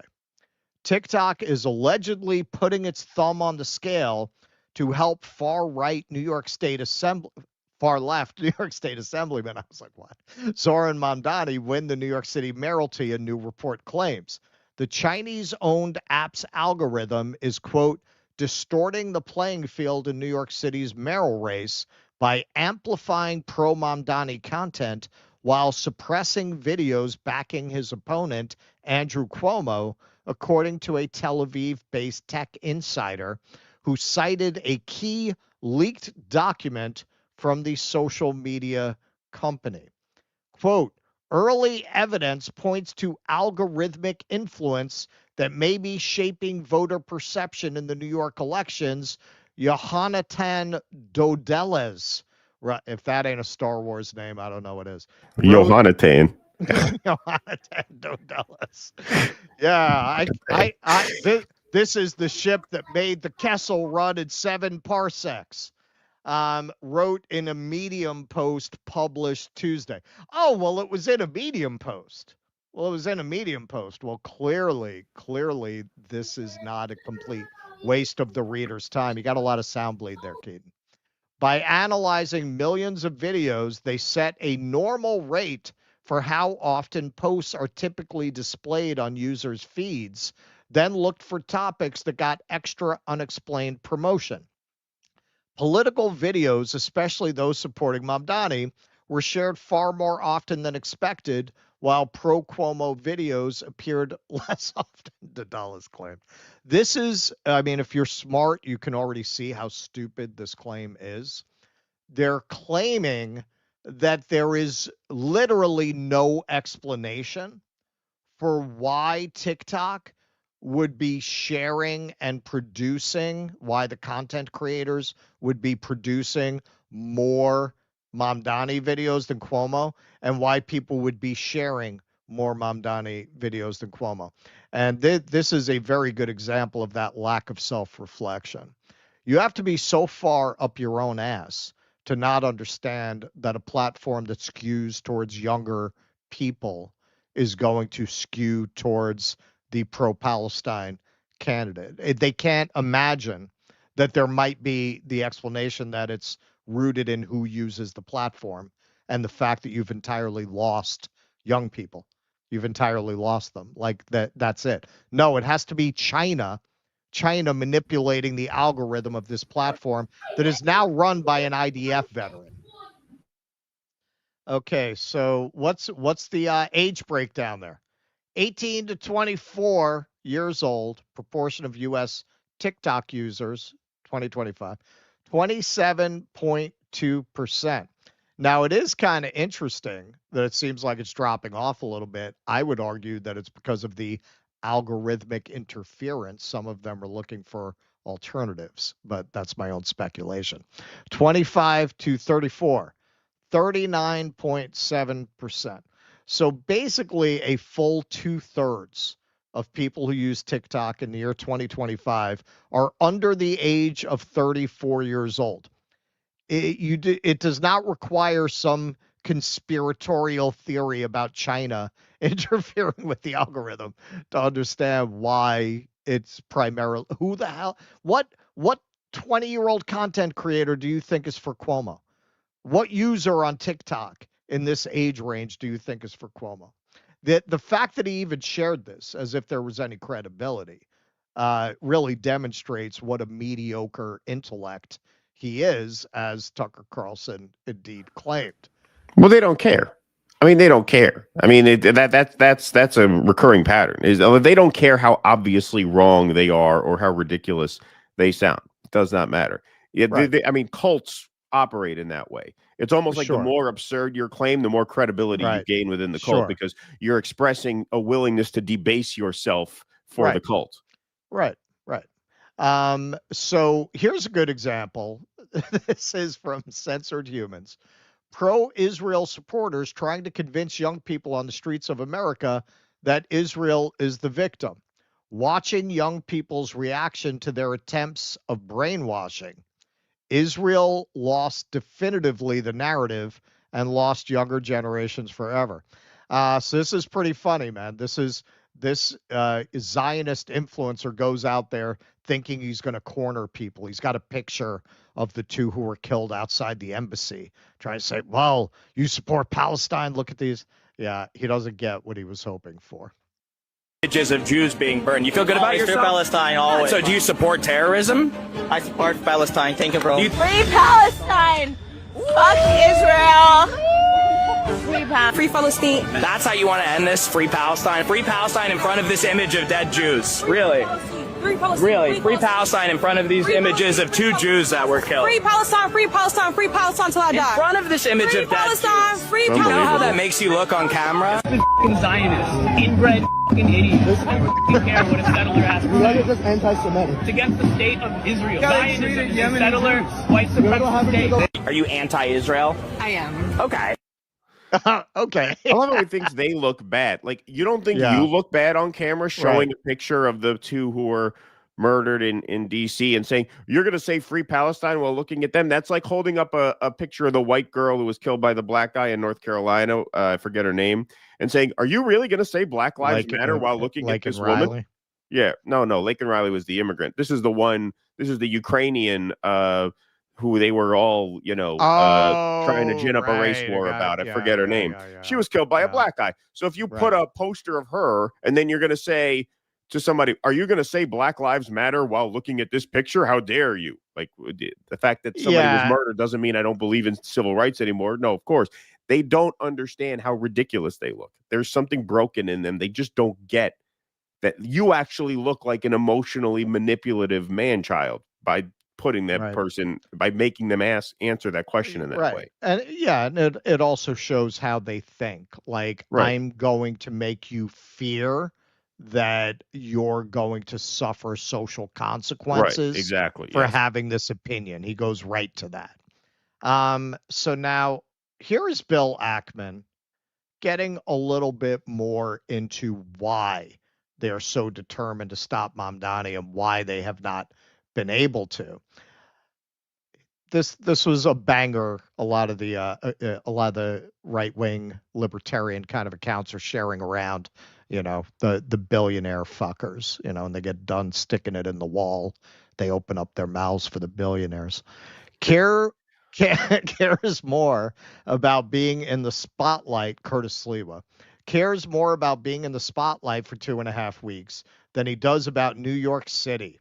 He makes that abundantly clear in this clip, and this is the clip we actually showed where he says, you want voters, go get them. Why it's called democracy. You tell me who is being the jerk, his words, and he is wrong. I have been a New York State and city taxpayer and resident since 1988.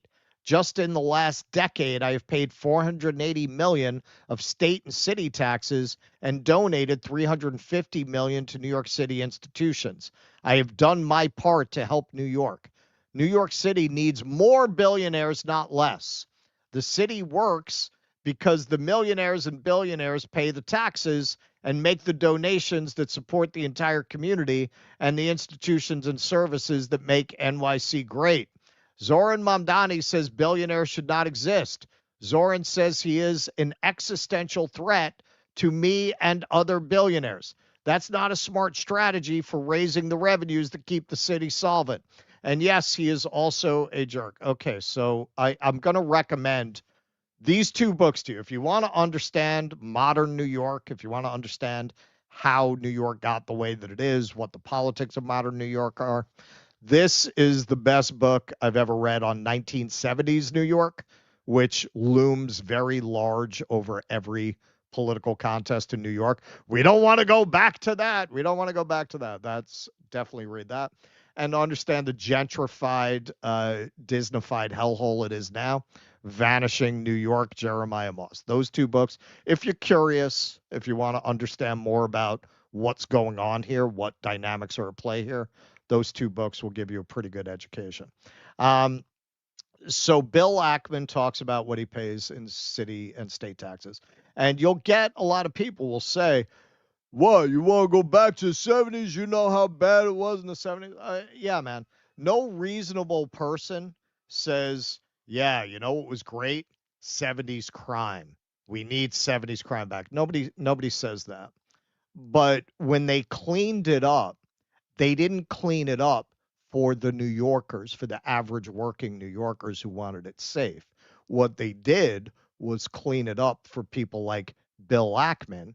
The developers then went in after Giuliani sent out his shock troops and made it acceptable to people like Bill Ackman, not fearing they're going to get shot going through Central Park. They had to do that. Once they did that, the developers started to rezone neighborhoods, wipe out working class affordable housing, and completely recast these neighborhoods into things like the Hudson Yards development, or as I call it, the Borg ship, that people like Bill Ackman would want to live in.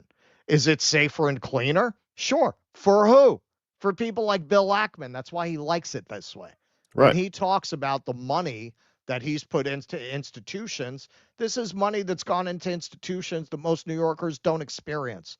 Museums, Lincoln Center. They can't afford that, and they don't have the leisure time because they're breaking their asses trying to survive in New York City. So that's, yeah, it's safer and cleaner for him and his fucking class. That's why they don't want it to change. So moving on. So now what he's saying here, and it's not surprising that Bloomberg is actually the top donor to Cuomo at over $8 million, because this is very much the city that Bloomberg built. This is from 2018. According to reports, New York is under siege, vanishing, empty, or already dead as a result of the Bloomberg way. The concept of the mayor as CEO, businesses as clients, citizens as consumers, and the city as a product that's branded and marketed. Bloomberg's corporate worldview drained the color out of New York City, a sterile, relentless kind of destruction that dehumanized its victims with the logic of the market. When he imagined what the city could be, his mind settled on a high-end mall filled with expensive accessories. And that increasingly is what it has become. Quote, if New York City is a business, it isn't Walmart. It isn't trying to be the lowest priced product in the market, he explained at an economic conference in 2003. It's the high-end product, maybe even a luxury product. If you couldn't afford the product, the Bloomberg way was to push you out. The billionaires were a godsend, according to Bloomberg, and the bigger income gap in the city was fine because everyone's income was going up. For someone who purportedly loved data and math, numbers failed him here, because when median household income for all renting families goes up by 16%, while the median contract rents rise by 25% or more, as they did from 2005 to 2010, that's a net loss for families, especially when the cost of food, childcare, and transportation is also rising twice as fast as incomes. So that is what the city has become under this stewardship. Now, people like Bill Ackman would have you think that because of billionaires like him paying taxes, actually that is redounding to the benefit of working New Yorkers. Well, what is the state of New York after decades of these kinds of policies, of this kind of economic philosophy? you can't argue, and they're really not making an argument, that we need to take the government away from left-wing people. It's that they want to continue what has been done under Giuliani, under Bloomberg, under Adams. They want to continue this vision of New York as a high-end luxury product with basically the trickle-down logic. The rising tide lifts all boats. Well, how's that working out? How's that working out? 1 in 7 New York City public school students were homeless last year. That is a record. A new report found that more than 154,000 NYC public school students, nearly 1 in 7, experienced homelessness during the 2024-25 school year, the highest number on record. Well, that is largely owed to Michael Bloomberg, who not coincidentally is Andrew Cuomo's biggest donor by far. By far, Bill Ackman, 500,000. Michael Bloomberg, 8.3 million. 8.3 million. These people are such scum. They care so little about average people. Even seeing what the results of his policies are, he's willing to put millions of dollars into the campaign of a sexual predator in order to make sure that the people whose lives he shattered with his policies don't get any relief from those policies. This is how determined they are not to be repudiated in any way. He doesn't give a shit that this is the outcome of the city that he helped to build and had arguably more to do with building than anybody else. What about infrastructure? All these billionaires are paying for infrastructure. Power grid's falling apart. Power grid operators warn NYC could face increased blackouts as early as next summer. So why is Mamdani burying Cuomo? Well, it's partly that they ran an odious predator pig as the establishment candidate. That's certainly part of it. Part of it is this. You can't make the argument to people when you keep hitting a new record every year of homeless school children that you guys have done a good job and you should be kept in power. You can't make that argument. You can't tell people they're not broke. They know if they're broke. You can't tell people the city is doing well when they can't afford groceries, when they can't afford rent. You can't tell them, oh, no, you don't want to freeze rent. That's gonna make things really hard. For who? They keep talking. Cuomo in the debate, he kept saying, Bloomberg froze the rent, and it was a disaster for who? It wasn't a disaster for me. I'm a renter. That was very nice, having a couple of years of no rent increases. You're talking about you mean de Blasio. Oh, I mean Bloomberg. de Blasio, yeah. Not certainly not Bloomberg. Yeah, de Blasio froze the rent for like 2 years. And this is part of why this doesn't work.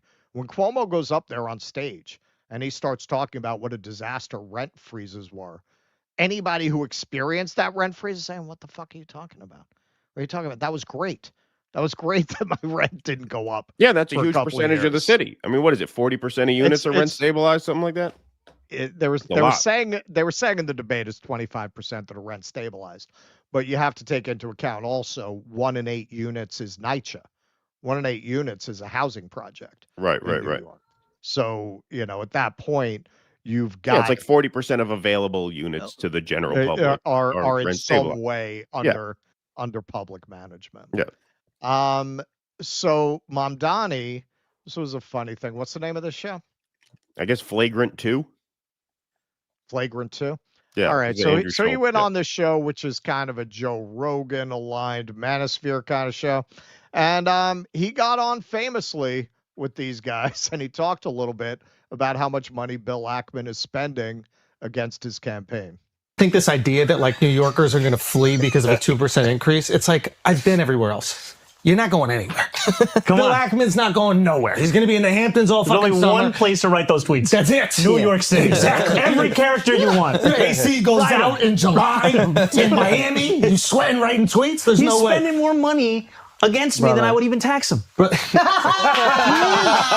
it's like $1 million. It's like $1 million. I'm like, I don't even want that.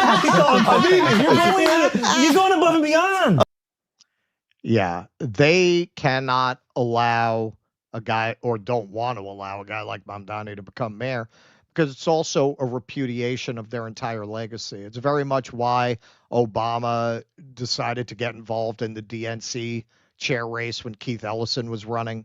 It's very much why Obama very determinedly blocked Bernie Sanders from getting the Democratic Party nomination. It's very much why the Clintons always mobilize against any reformer. It is a repudiation of their entire political legacy. And with that repudiation will also go control of the narrative, control of how that history is told. They know that you give people any relief if you break out of this horrific moment in history that they have partially been the architects of, and you start talking honestly about them, they're going to be persona non grata in polite society, because clearly they are modern day robber barons who help to destroy quality of life throughout the country. That's why I think this is interesting, even though, yeah, it's a local New York story. It is very much a microcosm of what has happened in the country during the same time period. You know, New York in a lot of ways has been the ultimate laboratory for neoliberal economic theory. And you see the result. 1 in 7 school children is homeless as a result of these policies. And New Yorkers know that. And this is why it is not effective when they get up there and say, well, you don't want to change things now. They gave you decades to deliver the city you said you were going to deliver. And now they're willing to take a flyer on this guy. Yeah, he does have very little experience to be taking a job like that. You pushed people to a point of desperation where they're saying, fuck it, I'll take him over the molester. Well, yeah. I mean, the what's going on in Maine with the Platner race is indicative of how this has kind of spread, right? It's not just a New York thing. New York was the first domino to fall among many. And the fact that Mamdani was able to hang on that Schultz show, in that Manosphere show, is an indication of a changing dynamic. You know, a year ago, those shows were really branded more MAGA, and a guy like him just would not have been on brand for them to have on. Oh, we're going to have this woke DSA guy on our show. Like, it would have, they would have said, no, we're going to lose too many subscribers over this.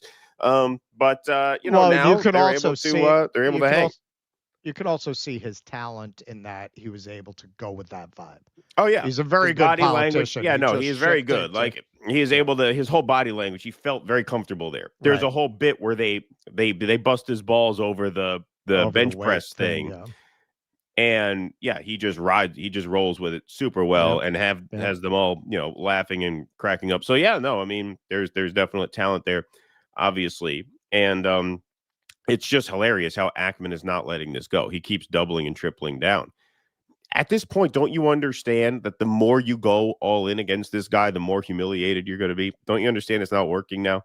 Don't you understand that the way to save face now is to just kind of admit that you failed and you move forward? But no, they are going to go all out, do whatever they can. Now it just came out, Eric Adams endorsed Andrew Cuomo. Yeah, once again, all the worst people you could think of endorsing Andrew Cuomo. Yeah. Well, because New York is like the jewel in the oligarch's crown.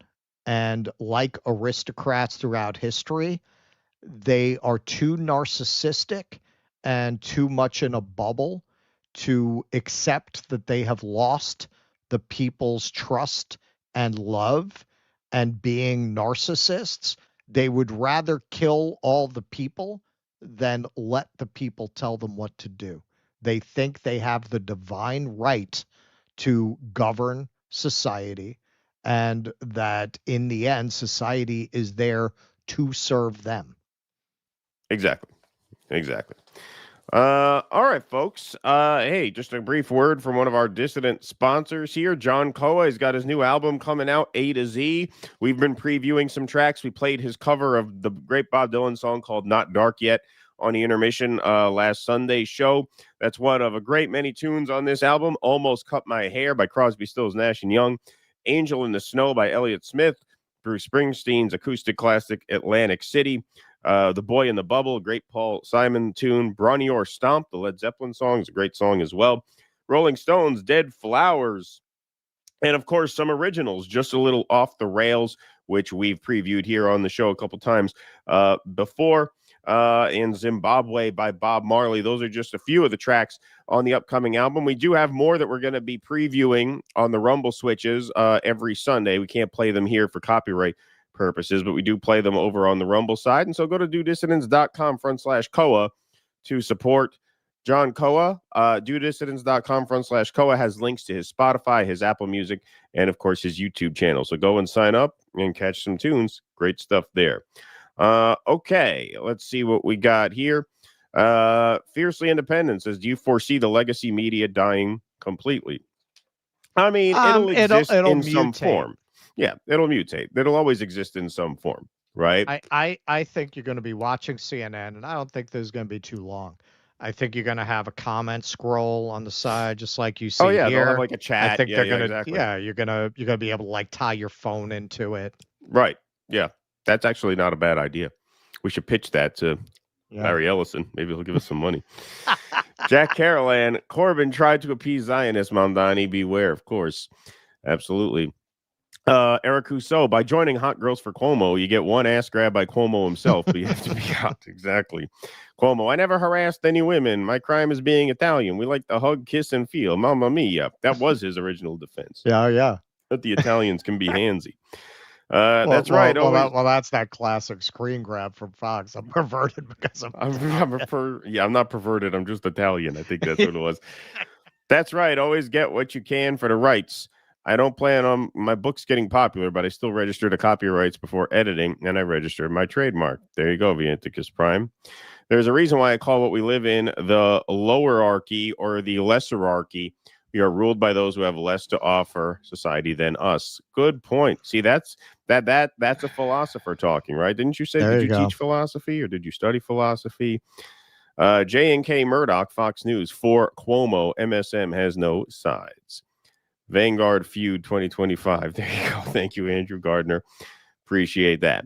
All right, folks, this is a quick one. This won't take long. This is more of an update, but I just felt compelled to do this. So we did a segment on the last show about how the facade of the East Wing was being destroyed to make room for Trump's ballroom. Well, it turns out it's more than just a facade that's going to need tearing down. It's the entire East Wing of the White House. And not only is the entire East Wing of the White House being demolished, which, by the way, since we started this broadcast, the AP has reported that as of now, the entire East Wing of the White House has in fact been torn down. So the entire East Wing of the structure is now in shambles.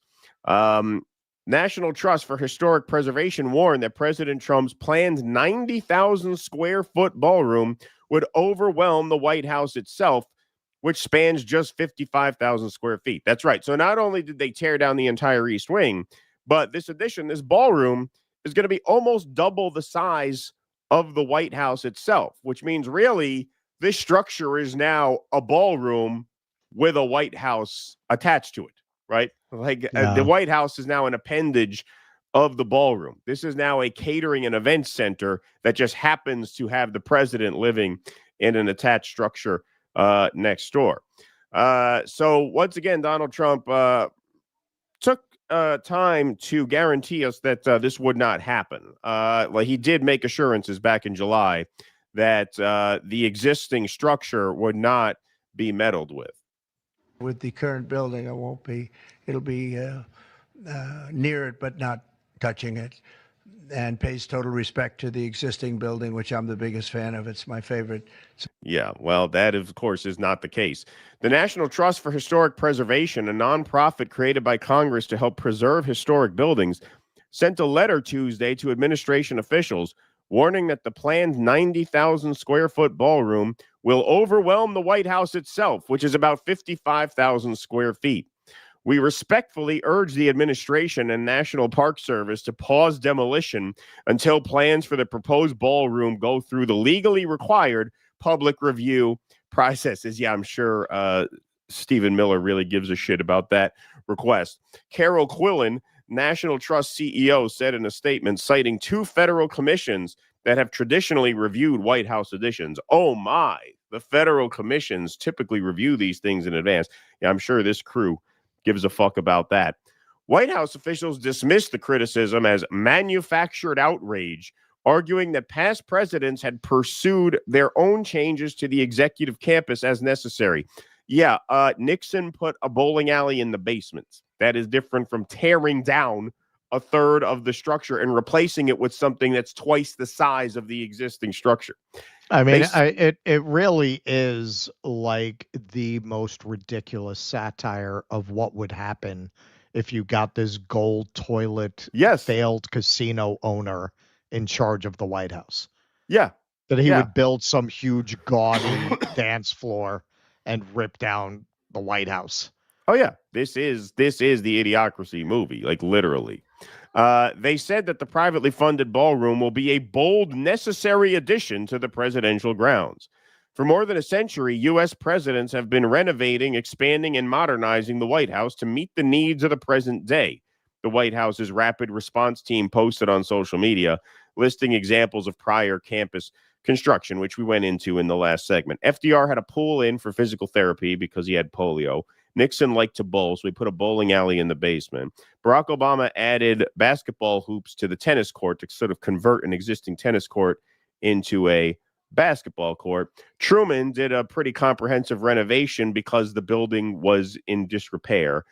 Never have you had anything approaching this. So to act like this is just one in a long list of repairs or renovations or additions is nonsense. First of all, this is not an addition. You are replacing a third of the existing structure with this gargantuan ballroom that's twice the size of the Maine White House. And here is a picture. This was in the Washington Post. There it is. Somebody posted on Twitter. They said this was what the fourth plane was supposed to do on 9/11. And Trump actually did it. That's right. So once again, just a closer view here. Yeah, that is going to be the footprint of the new ballroom, the approximate footprint of the new East Wing. Much larger than the actual White House itself. So that does corrupt the architectural integrity of the White House. Now, what can anybody do about it? Well, essentially nothing. President Trump's plan to build a White House ballroom has underscored an overlooked aspect of presidential power. No one could stop him. Our hands are tied, Rebecca Miller, executive director of the D.C. Preservation League, said. That's right. Now, of course, Josh Hawley, when asked about this, took it as an opportunity to own the libs again, saying, oh, now all of a sudden liberals care about history and symbolism. Oh, my God.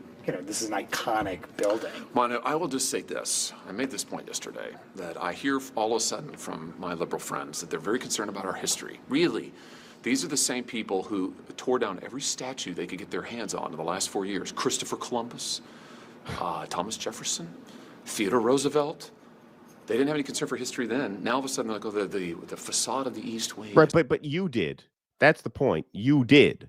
So, like, they do this all the time. Like, they'll trample on the First Amendment, and then they'll say, I don't want to hear liberals complain about the First Amendment because Biden censored people. And now you have... All right. Like, they're such little mean girls.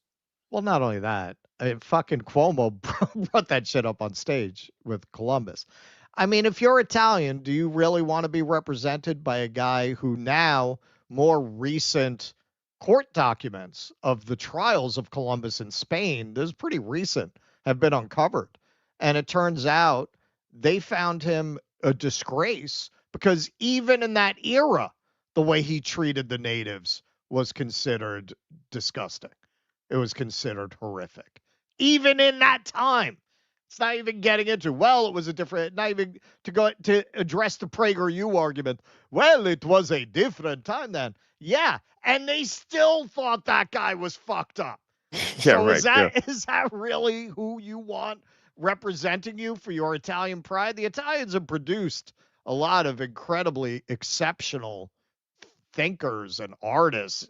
I'm sure you could pick somebody better than Christopher Columbus to represent your people. Thomas Jefferson, I mean, I wouldn't agree with it. That is an area where I would say, yeah, man, I mean, it's fucked up. But people back then didn't think what he was doing was fucked up.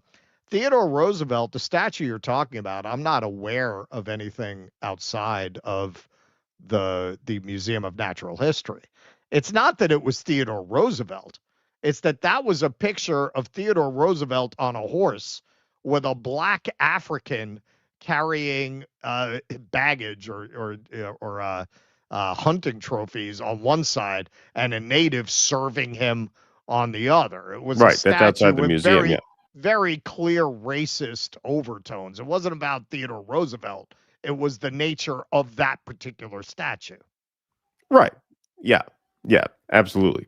And here's Donald Trump basically admitting, yeah, you know what? Turns out we had to demolish pretty much the whole thing. So that thing I said about how it's not going to affect the existing structure. Yeah. Sorry. Turns out we studied this with the best architects and the whole thing had to go.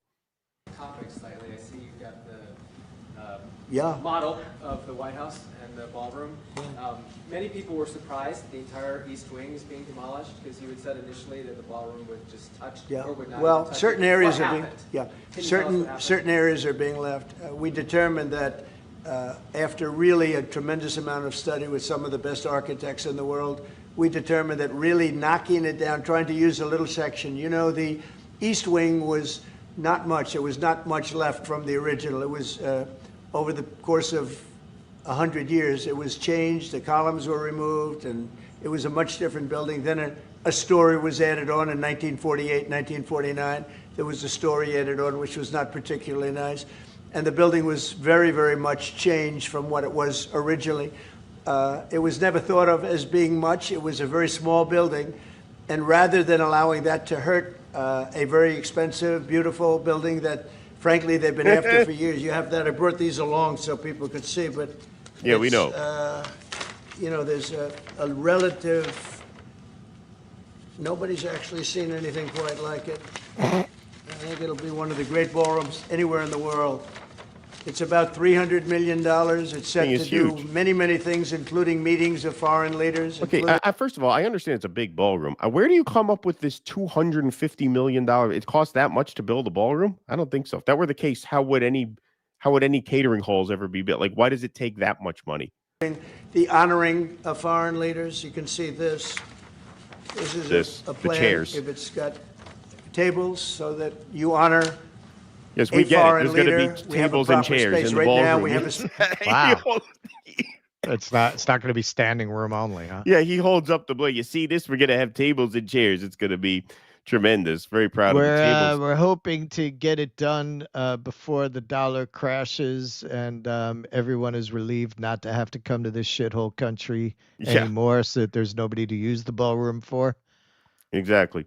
So ABC News reports the White House Historical Association said it preserved the East Wing's history through a comprehensive digital scanning project and photography before sections were demolished as part of the construction of President Trump's ballroom. So basically, yeah, we took pictures of the stuff there. So that's all preserved. Don't worry. If you like the history, you know, we took some photos and everybody will know what used to be there. And now it's not there anymore. And yes, since we went on air, it is now official that the East Wing of the White House has been completely destroyed. And so I made this meme yesterday, which I liked. Which of these is America first? Spiking Epstein list, bailing out Argentina, demolishing White House, or bombing Iran for Israel? The guy that's a pretty good one. Yeah. The guy literally destroyed the White House. I mean, literally. I mean, this is like, I mean, it's, you can't make this shit up. You really can't make it up. It's really extraordinary. It really is. So, just have to add this. David Axelrod says, this image of the East Wing of the White House is a metaphor for broader reckless destruction. The ballroom that will go up there will be a gaudy monument to vanity, corruption, and excess. For anyone who has worked at the White House or cares about its rich history, it's a gut punch. And I just couldn't help but say it's actually a metaphor for oligarchy swallowing democracy. Too bad your old boss was elected to right the ship after the financial crisis and instead let the bankers skate while prosecuting individual homeowners because he was controlled by Citigroup. Yeah, what this is a metaphor for how capital has swallowed government. Literally. I mean, you have big oligarchic companies sponsoring and are probably going to have their names engraved in this ballroom. Yeah, it's NASCAR. That's what this is. That's what this is. It's NASCAR. It's a corporate takeover of the government. And when are people like David Axelrod just going to like hang their heads in shame and shut the fuck up? Like as if you are qualified to speak about this at all, all. I mean, it's just, I can't help but I just couldn't help but like tweet that out. Like, you don't understand that your failure to deliver at that key moment where capitalism was on its heels, right? People were really enraged at concentrated capital and at the rich. That's why you had the Tea Party and Occupy Wall Street emerge at the same moment. And your man, who was elected because of the financial crisis, Barack Obama was losing to John McCain, by the way, in early September of 2008. People don't remember that now. It was the financial crisis that won him that race more than anything else. Yep. And he abdicated his responsibility, and here we are. And so guys like David Axelrod could have a seat about the White House. Yeah. Hey, how many people showed up to that No Kings March? 7 million. All right. So it's a lot of people to peddle that shit to. It is. I guess you're right. I talked to one of them the other day who took exception to my what I had to say about it.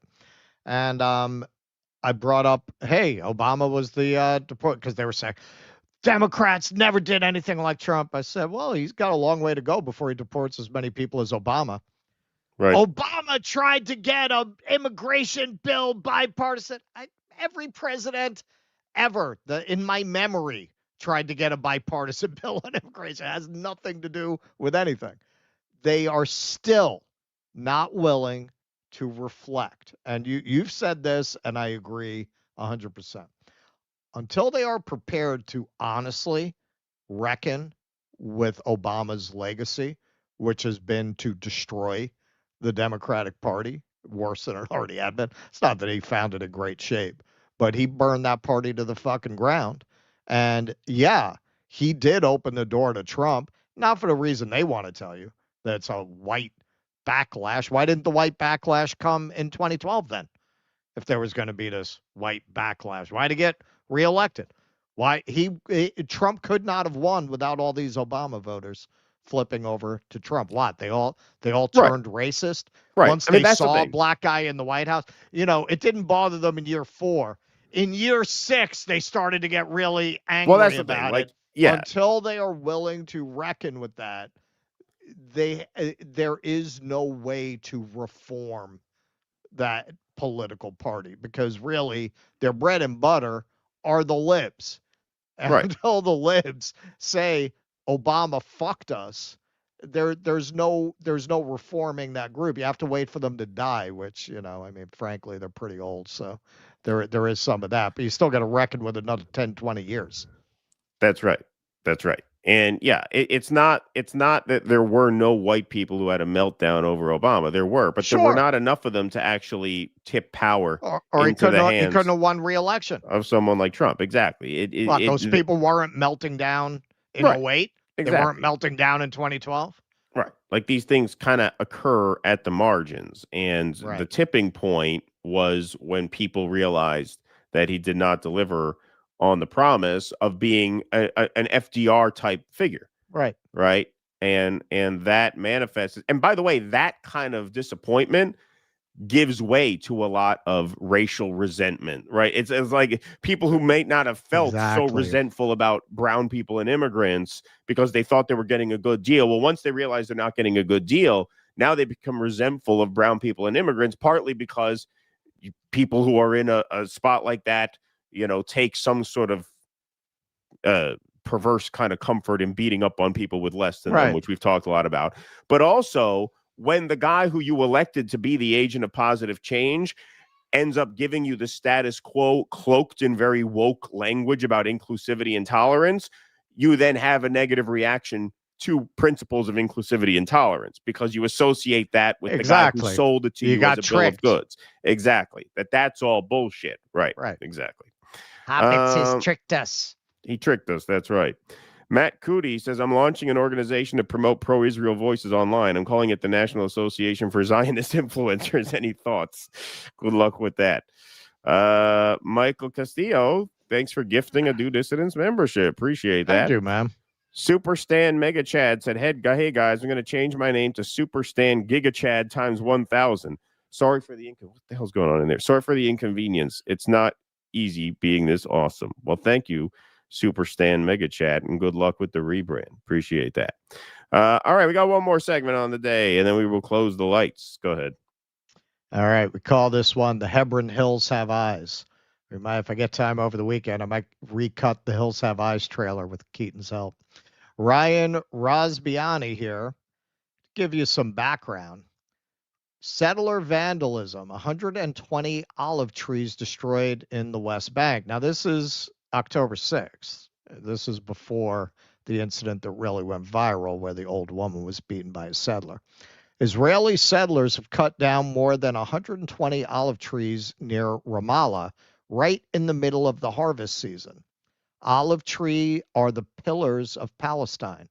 For generations, olive groves have been the heart of Palestinian life. They provide food, income, medicine, and a deep cultural link to the land.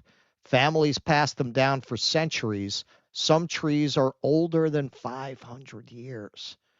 Can you imagine that, man, being so rooted to that land? You got a tree that's passed down in your family for 5 centuries, and then they just come and rip it up.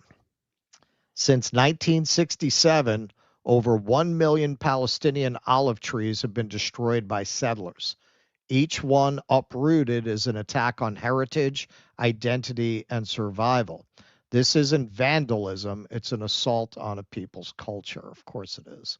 Well, they have to recreate the indigenous Kentucky Fried Chickens, Yeah, and the McDonald's. Right. They give to the IDF, right? In Palestine's, this is TRT world.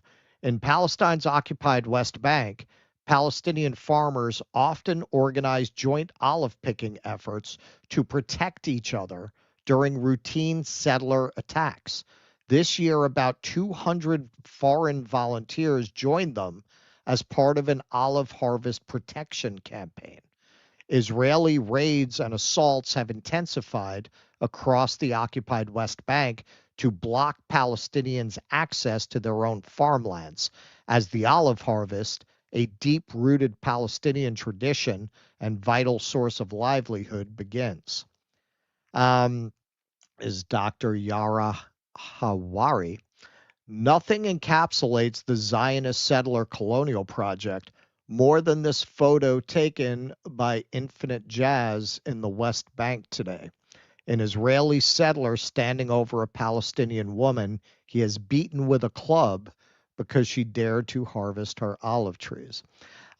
So Infinite Jazz is the handle of Jasper Nathaniel, who, if he's in Dan Goldman's district, I guess he lives in the Village, but he went out there to document what's going on in these olive harvests and to be one of these volunteer protectors of the Palestinians.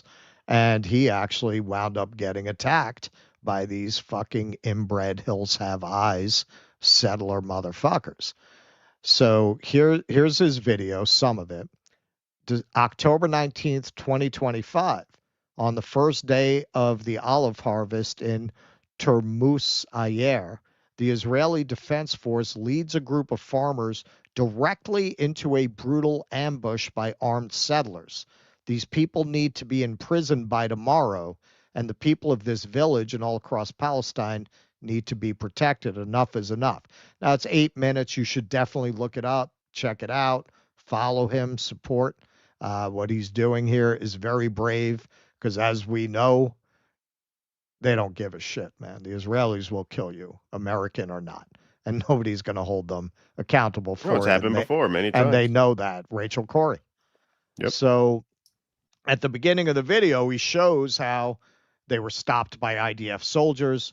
They spoke to the IDF soldiers, expecting protection. When the settlers came, the IDF soldiers fled and left them there to get, possibly killed by these settlers. So this is some of the most dramatic footage, and this is where the woman gets attacked. Some of it.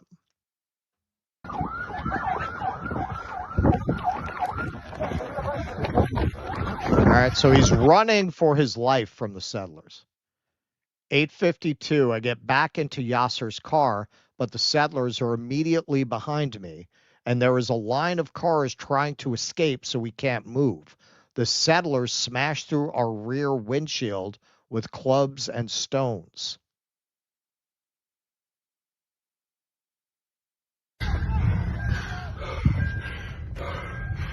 Here, what are we? Right behind us.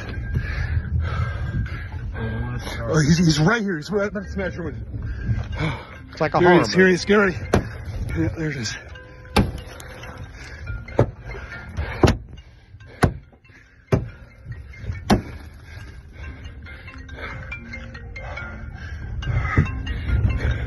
Are the doors locked? Oh, fuck.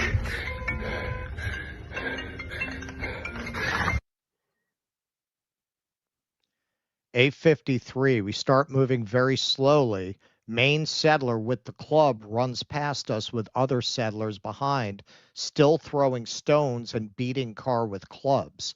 We see a woman ahead of us who had been working on an olive tree, and the settler attacks her. His first hit with the club knocked her unconscious. Then he hit her 1 or 2 more times with club when she was on the ground.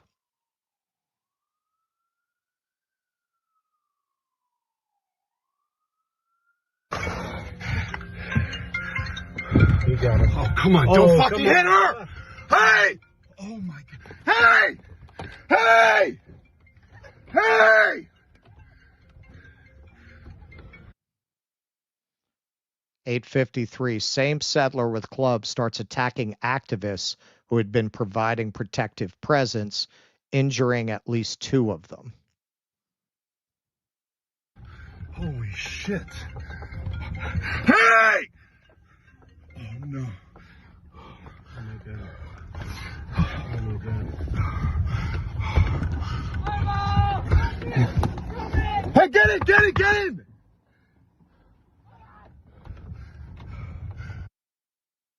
(8:53). Settler attacks our car again.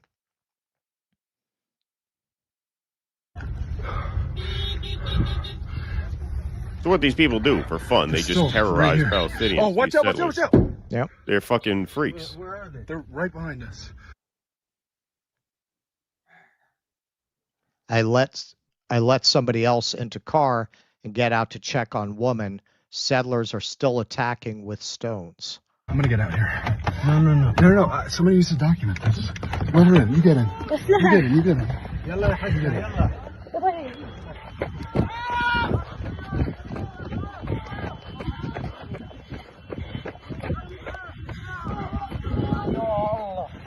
امين اسرع سمعي There's the woman they attacked.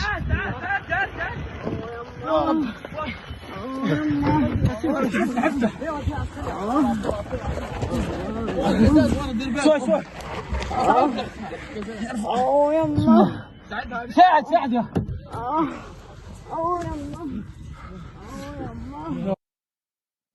8:58. Settlers torch a car and disperse. The soldiers set us up for this attack. They set everybody up to get attacked. We're blocked on one side, getting out by settlers with guns. There's one other way to get out. There's soldiers at the top. I got out to talk to them. And they said, yes, come up. So we started going up. There were 2 settlers up there and a car whose windshield they had already busted. And then as soon as we got there, soldiers jetted off in their Jeep, left us alone with the settlers. So it sounds like they set them up to be attacked. But don't worry. U.S. Embassy is going to step in and set things right. Jasper Nathaniel tweets out, the U.S. Embassy said that no, they cannot protect me, and he included the texts. We've already told the Israelis, this is the embassy, we've already told the Israelis that they plan to be out there again tomorrow. I'm friends with the mayor, Lafi. But then again, we told the Israelis yesterday that the villagers would be out there today. Jasper responds, we need American protection. We are Americans. Embassy. Unfortunately, we simply can't do that, much as I might personally like to. We haven't got the manpower to protect the nearly 60,000 American Palestinians, and legally we're not permitted. Jasper, I'm an American tourist. Can you protect me? Unfortunately, no. The protection of American citizens is always the responsibility of the host nation government. which is why we pull our embassies out of places that host nation can't or won't protect them. Syria, Iran, Yemen, Venezuela, etc. Jasper responds, are you implying that the Israeli government will protect me and the other Americans here? I don't understand. The IDF led us directly into an ambush. The embassy responds, that's what's supposed to happen. Yes. Well, some people interpreted that as saying the ambush is supposed to happen. Clearly what he's saying is they're supposed to protect you. Yeah, they're supposed to protect you. Right. But Yeah, they're not. so and we can't do anything about it. And we can't do anything about it. So maybe we shouldn't have an embassy there. You're saying you don't keep embassies in places where they're not willing to protect American citizens. Clearly, based on this and much history of dead Americans killed by Israelis, while the IDF either aids and abets or ignores it, this is a country that you should pull the embassy out of because they will not protect Americans. They'll actively kill Americans. So somebody else caught this. This is me in the black running while filming a mob of settlers moments after the IDF sped away. Now, really, you watch this. This is like a horror movie, man. This is like Midsummer. There's like some kind of folk horror where it turns out the villagers were all part of a cult, and they've lured you there to kill you at the end. Look at this shit. Look at these cousin fuckers. Look at this shit. Oh yeah, man. It looks like some chosen people right there. Yeah, man. coming over the hills. Look at them. This is where your tax money's going, folks. Yeah, and if you have a problem with it, you're anti-Semitic. Yeah, you're an anti-Semite. Yeah. You're an anti-Semite if you're bothered by that. Yeah. Bothered by hordes of inbred freaks, attacking civilians for no reason. Yeah, you must hate Jews if you have a problem with that. Jasper Nathaniel tweets, if I am killed in the West Bank, please know that I blame you personally, my Huckabee. I was set up by the IDF to be attacked by 100 armed settlers. When I sent the embassy the video and asked for protection for me and everyone else in Termosaya, they literally said no. And responding to Dan Goldman refusing to endorse Mamdani, we showed that video in a previous segment.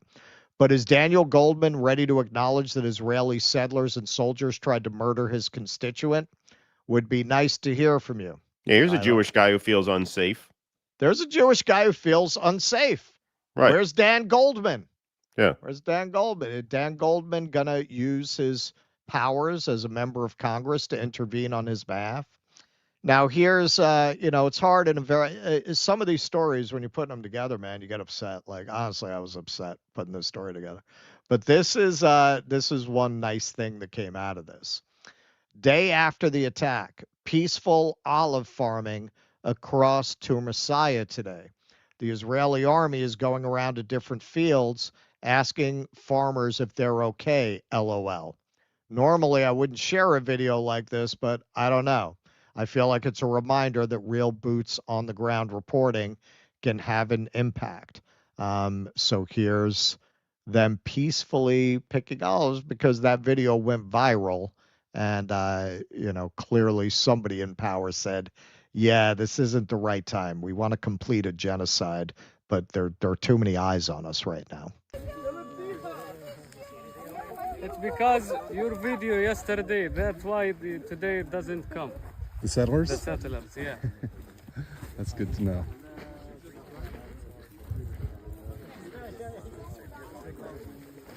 All the world saw your video yesterday. That God sent you for us. You just watch these people in these different documentaries.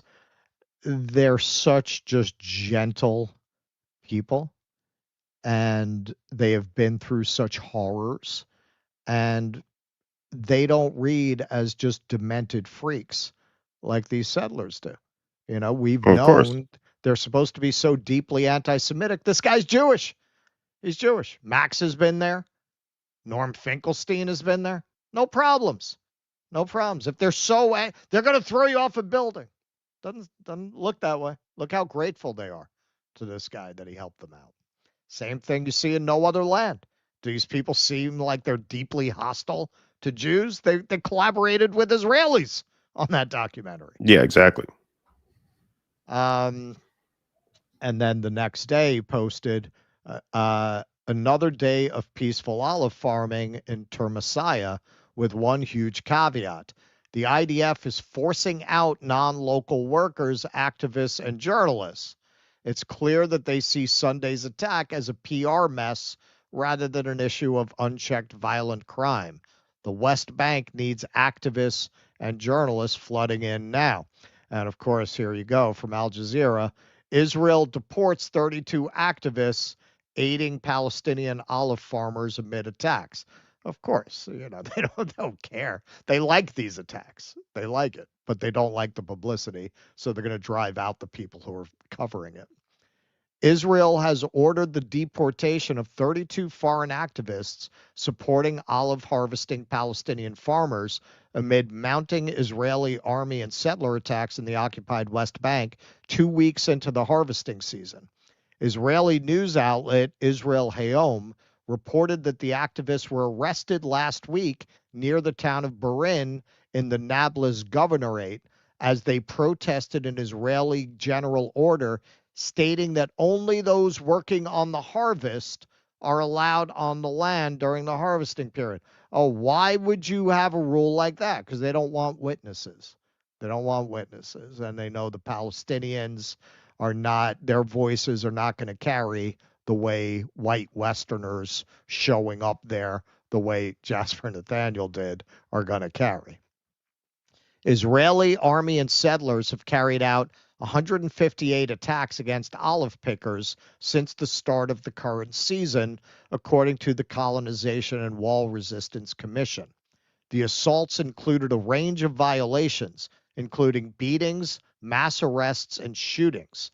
At least 74 attacks targeted olive-growing lands, including 29 cases where trees and farmland were cut, bulldozed, or uprooted. A total of 765 olive trees were destroyed. The UN and rights groups have said Palestinian farmers face a heightened risk while gathering olives. Quote, settler violence has skyrocketed in scale and frequency, Ajith Sungay, the head of the UN Human Rights Office in the Palestinian territory, said in a statement on Tuesday. Quote, 2 weeks into the start of the 2025 harvest, we have already seen severe attacks by armed settlers against Palestinian men, women, children, and foreign solidarity activists. The UN estimates that 80 to 100,000 Palestinian families rely on the olive harvest for their livelihoods, Sungay said. On Wednesday, a statement by Interior Minister Yariv Levin and National Security Minister Ben-Gvir stated that the activists would be deported over their alleged affiliation with the Union of Agricultural Work Committees. A 99-year entry ban was imposed on the activists, the statement said, without specifying their identities, nationalities, or where they would be deported to. More than 1,000 Palestinians have been killed by Israeli forces or settlers since October 7, 2023, in the occupied West Bank, according to the UN, and thousands of Palestinians were forcibly displaced due to Israeli settler attacks, movement restrictions, and home demolitions. I thought it's Hamas. There's no Hamas in the West Bank. I thought it was all Hamas that caused this violence. More than 700,000 settlers live in 150 settlements and 128 outposts, both illegal under international law, dotting the West Bank and East Jerusalem. Settlers are often armed and frequently accompanied or protected by Israeli soldiers. So just absolutely horrific conditions for these people in the West Bank. No other land was made specifically about these conditions of people in these areas, how the settlers abuse them, how the IDF aids them in that abuse. Movie won an Oscar. Doesn't make a damn bit of difference because in the end, the Israelis are criminals who do not really care about international opinion, except insofar as it impinges on their genocidal project. So that video went viral. What did they do next? All right. Cool it for a couple days, guys. We're going to deport all of these people who are reporting on what you're doing. Just keep it quiet until we get them out. Yeah, and this is the day-to-day reality of the conflict. When people talk about the Israel-Palestine conflict, Gaza is a much smaller piece of land. Gaza represents a sort of end result where you have large groups of people concentrated on a tiny strip of land. In terms of the day-to-day, the West Bank is really what gives you an idea of what relations are like between these two peoples, and what it is it's one group being brutally occupied by another, just like you watch No Other Land movie. When the IDF comes into the village, it's very much like the Nazis coming through a village, exactly like the country, Nazis, where they come through whipping out their power. Yeah, they come through with guns and they tear down your house, and if you do anything about it, they'll shoot you. They'll kill you. It's as simple as that. Like they don't have the protection of any kind of government whatsoever. They are at the mercy of the settlers, and they're at the mercy of the IDF. That is just the day-to-day dynamic. It's just absolutely horrible, and it is just obviously a stain on this country that we support that, and then we want to cloak ourselves in human rights and freedom and the Constitution, and it's just absolutely monstrous. What about Christian genocide in Nigeria? Yeah, Nigeria, right? Yeah, exactly. Doesn't exist, and that we don't fund and equip in any. Yeah, at any rate. Exactly. And so the West Bank is a bigger plot of land than Gaza. It's a bigger prize. That this is where the expansion is happening now, and eventually, if the Israelis have their way, the people of the West Bank will end up like the people of Gaza. Exactly. Concentrated in a very small pinned-in piece of land, and then eventually driven out entirely through either ethnic cleansing or genocide. That is the trajectory of the quote-unquote conflict, and you could see that in the West Bank even more so than in Gaza. Well, and for anyone who said, well, Netanyahu doesn't represent Israelis, well, the Knesset just overwhelmingly voted in favor of annexing the West Bank. Now, because of the way it's going to mess with some of our dealings in the Middle East, Rubio has told them not to do it. But that's now official Israeli policy. They want to just annex the West Bank, make it part of Israel, and at that point, they'll just kill all these people. Yep. Yes, indeed. All right. 1,048 likes. All right. Thanks, everybody, for being here today. Andrew Gardner says politicians are a rich man's tool. That's all. Functionally, they're salespeople. Point of sale for oligarchy, lawyerly skills, even Mamdani. Sure. Found the human shield in the East Wing. All good. Yeah, that's right. Yeah, exactly.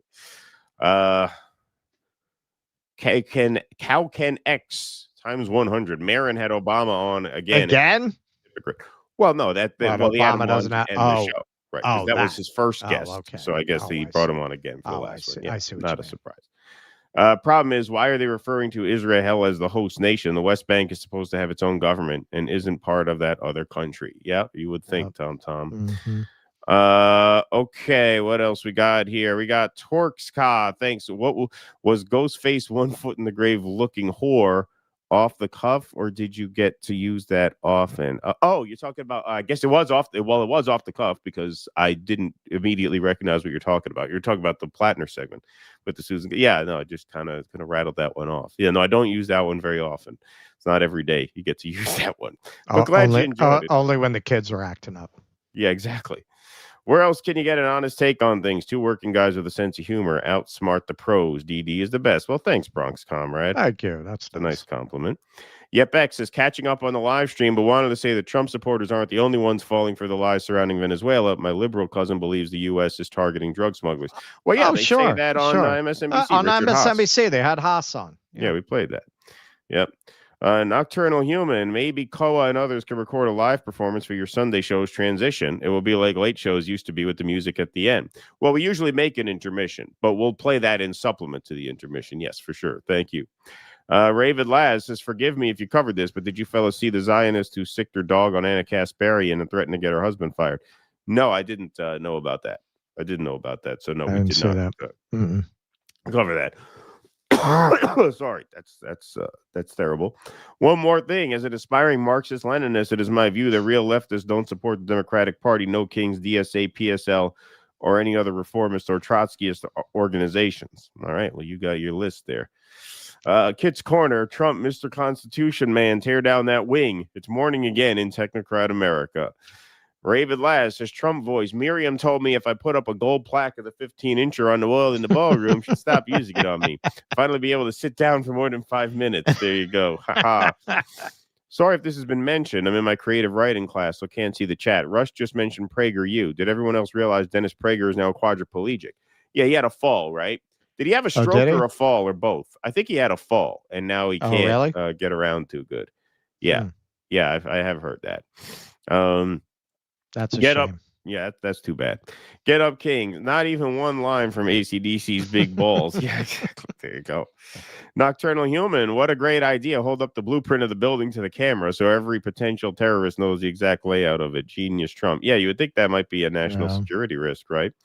Eric Rousseau. So when will they start selling naming rights to the White House like sports arenas? Yeah. It's going to be the Brando White House. Yeah, that's right. That woman was obviously a human shield protecting those evil anti-Semite terrorist olives, says Eric Rousseau. Thank you.